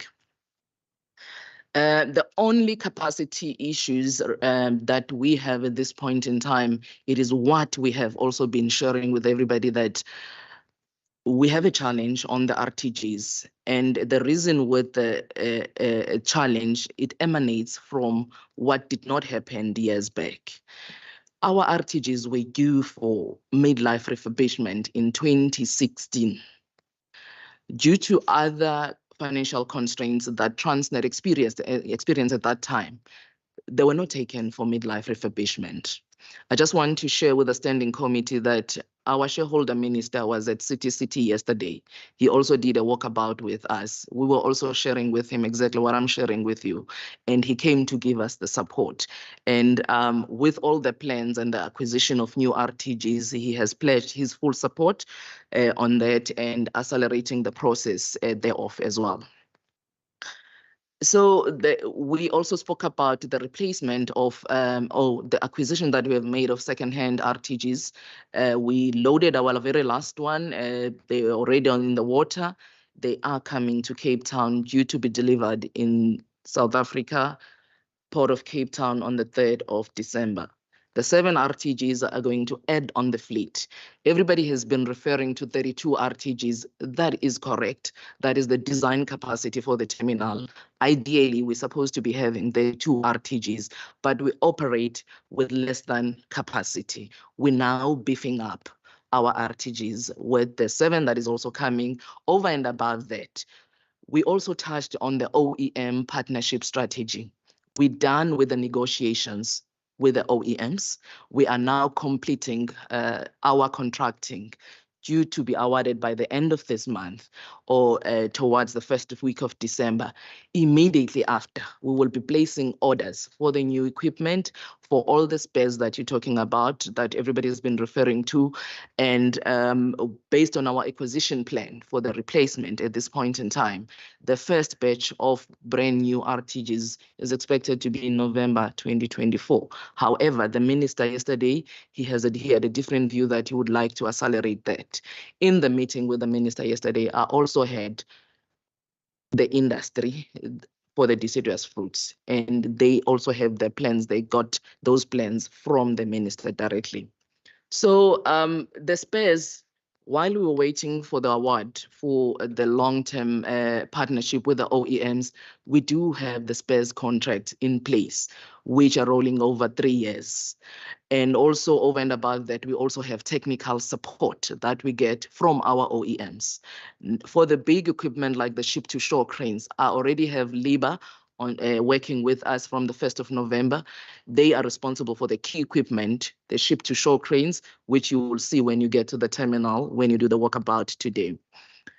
So spares contract have always been in place. Over and above that, we're now concluding the contracting for the long-term partnership with the OEMs. The long-term partnership with the OEMs is aimed at, we're going to be using it for spares that we could not keep in the country, and they're long lead spares. We're now going to be able to access those. When we want to replace equipment, we will go to them. Just to highlight, also as a mitigation against wind, we have made an acquisition of 4 RTGs with anti-sway. When we go for the anti-sway, the 4 RTGs with anti-sway, they are able to withstand wind, and it has been proven that they work well. Those are the RTGs that we'll be going for as we make this new acquisition of new RTGs. The plan is to replace 24 RTGs. More than comfortable to keep the standing committee updated on the progress on the acquisition and there was a question about an increase on the current crop and what is going to be exported by this year. In the discussions, I've always had we have as Transnet pre-plans, pre-season plans. We sit different stakeholders that they are being represented. We've been discussing, and we're also tapping into a space where we're collaborating with the industry on some of the things that are perhaps delayed on our side.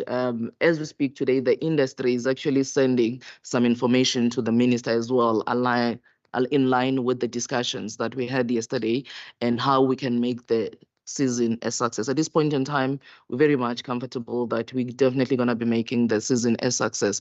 Also to highlight that to assist 2 terminals, they are not exposed to wind the same way. City MPT is more sheltered compared to City. What we have also done with, entered into with the shipping lines, we have some services to create redundancy at City. Some services were then moved to City MPT, and we loaded the first vessel last week successfully.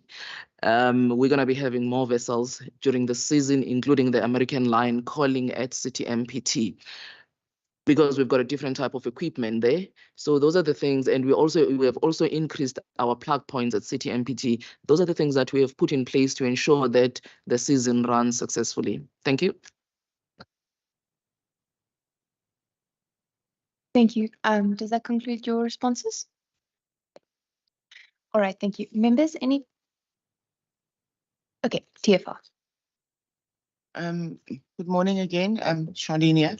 Just on the issue of security, if I understood correctly, the question was, what's the cost of security versus the cost of vandalism? If we look at the cost of vandalism, and it's difficult to it's certainly quantifiable, but it's difficult to quantify because of the impact it has across. Apart from the fact that it is cost of maintenance, cost of repairs, We'll also have to factor for the cost of delays, the cost of customer dissatisfaction, the cost of losing particular trains, etc., etc. So the costs due to vandalism become significant because it's just not a one-to-one impact. And then just based on the security, my colleague has reported that there's been a significant improvement following the OBS contract conclusion.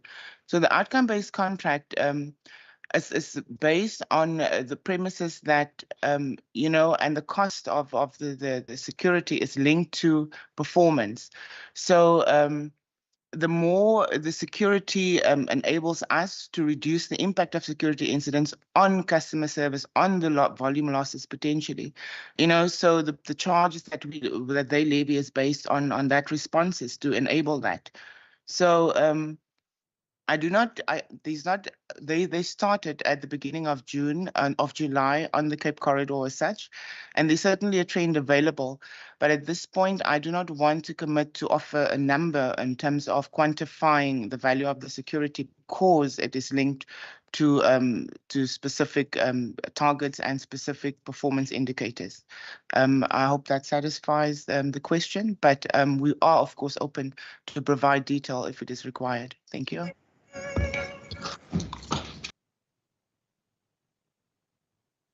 Everyone covered?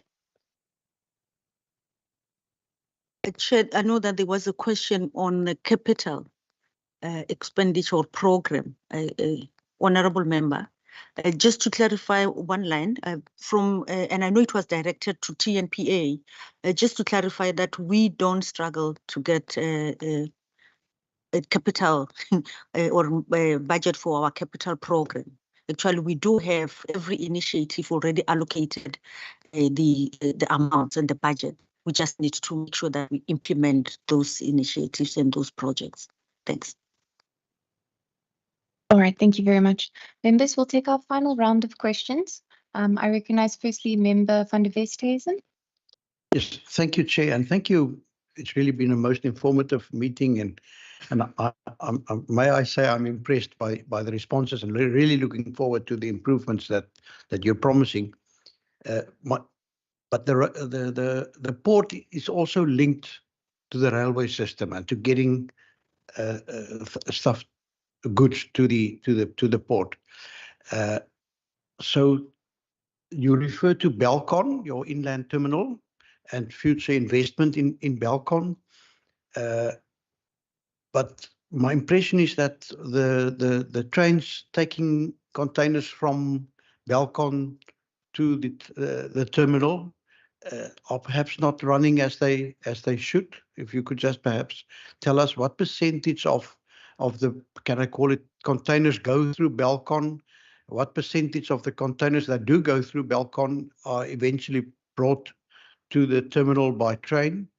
And then in general, it is disturbing to read that a number of the trains that we acquired from China are currently standing still because of, it seems to be a particular spare part that is causing trouble, and that we are unable to obtain that spare part from the manufacturers or the suppliers of those trains. Perhaps if you could just tell us, you know, what part is this? Is it various spare parts?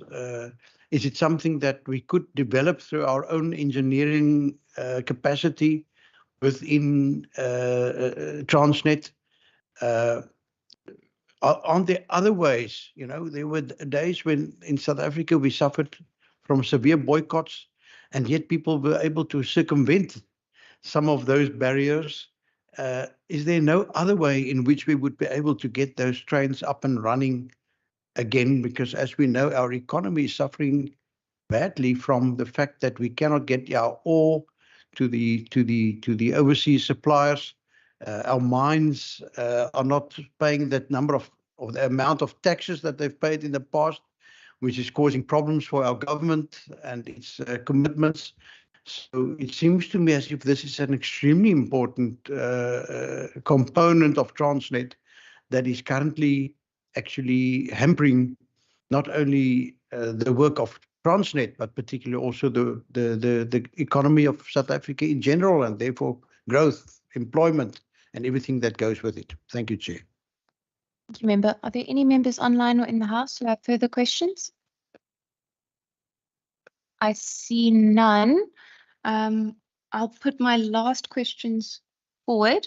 My first question is with regard to the RTGs. I just wanted to understand currently what is the number that are not operational and why aren't they operational? And also what is being done to possibly service them or bring them up to scratch? How many can we do that with? Then secondly, in terms of average vessel turnaround time, so from my understanding, an optimal target time is 2 days. But the target that we set at the Port of Cape Town is 4 days. When I look at the figure I have for June, the average total turnaround time was 8.7 days, so significantly going over the target of 4 days. And then August was 7.4 days, so also a bit over that average total, that target time. I wanted to understand why are we seeing such a high, losing my English, why are we seeing such a high average total turnaround time in comparison to the target? And then maybe going back to the 8-point plan, how can the 8-point plan play a role in maybe bringing it down to the ideal target of 2? And then my last question, it's just on cranes.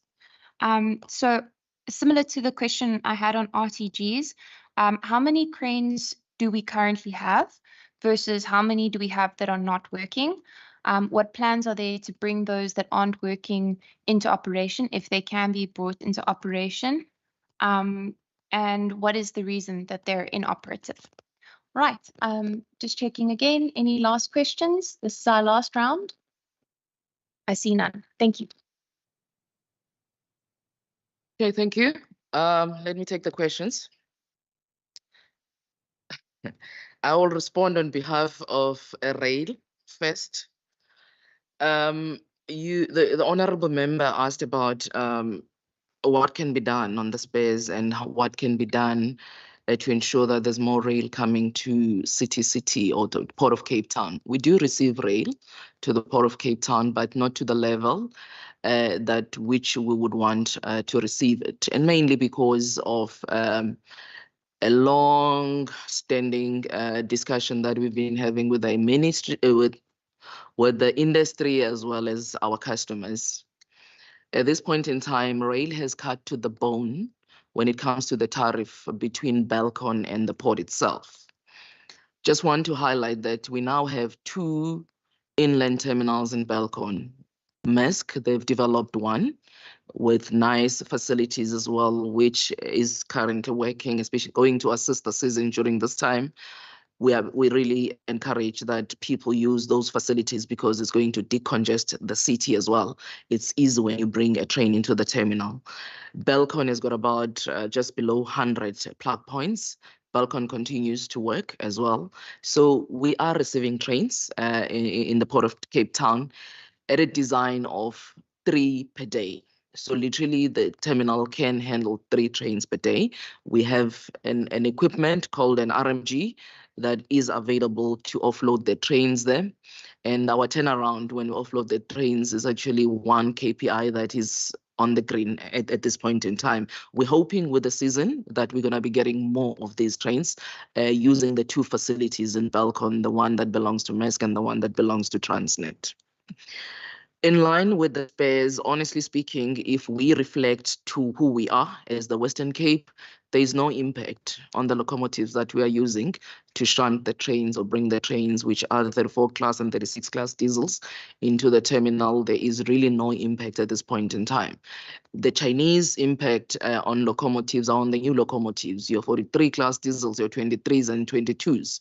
Those are the new locomotives. They're not running in the Western Cape at this point in time. So I would like to say let's not worry much about the spares as the Western Cape, but as South Africa, obviously we are all worried about what needs to be done. Thinking along the lines of going the reverse engineering route, those are the things that Transnet is probably looking at, and continue with the negotiations as well with the Chinese. But as a Western Cape, we really are not impacted based on the locomotive type that we are using. RTGs on the fleet of 32, I do want to confirm with you that we only have 23 that exist at this point in time. Of the 22, 18 are currently operational at this point in time.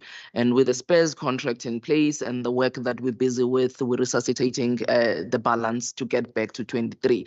Over and above the 23 that we have, the 7 is going to add on the fleet to take us closer to the number that we need to have.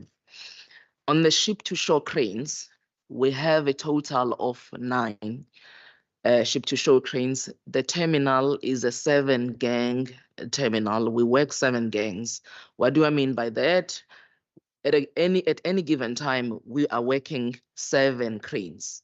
2 of them are redundancy. This point in time, we have the 7 working with 2 that had 2 failures. One, I think on the trolleys, we already have Liba organizing transport today from Durban, bringing those spares that will be on site over the weekend to install. The same OEM will be installing those parts that are already in Durban coming to Cape Town. We should have all 9 of them back by next week. 7 gang with 1 crane, which is the 8th crane. The 8th crane is the one that goes out at any given time. However, we have added the 9th crane because we spoke about us taking all the cranes for midlife refurbishment. We wouldn't want ourselves to be in the same position as the RTGs that were never taken for midlife refurbishment. We're ensuring that we take all the cranes for midlife refurbishment. As such, we relocated 1 crane last year, December, from Durban to come and create that redundancy. Each crane goes for 3 months when we start taking them for the midlife refurbishment. The reason why we have more than what we need, it is to ensure that when we take the cranes for midlife refurbishment, we continue to work the 7 gang. And what was the other question? The turnaround time of the vessels versus 8 days, and your sample time being July. That's when we have the high swells as the Western Cape, and the entire turnaround of a vessel it touches on both TNPA and TPT. When TNPA cannot use the boats to go and fetch the vessels, the vessel will not be able to come. And if I'm done loading a vessel and they are not able to sail it, those delays then happen. And if you look at how it fluctuates on the graphs, it shows that when we have around the winter season, we're mostly affected by the high swells. Now that we are in, and sadly, it's our big season. Everybody wants to go all out because that's where we make a lot of money as a country and as a province in the Western Cape because of the big season that we're in.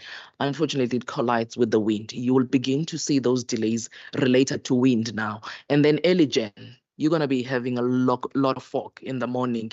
And the reason why fog affects us, there is no visibility. We are operating in the heights. So you can't operate, otherwise it's a safety risk on ourselves and on our people. So that's why we have those things. Going back to what I've said, we're looking at remote working as TPT on our side. And Phyllis, I think she touched on the helicopter, which is going to assist her to be able to go and assess the condition of the swells, where if it's safe for her to bring the vessels or not. So the fluctuation that you see on the turnaround is mainly contributed by the equipment also has an impact. Obviously, if you're supposed to be having 100% of something and you're operating 50% of something, your output is definitely not going to be the same. Thank you. Thank you, Andiswa. Chair, I think she's covered quite a lot of those questions that came through. Mine is just to add briefly, firstly, by acknowledging the comment made by the honorable member that he understands and is very much impressed about the information that has been shared.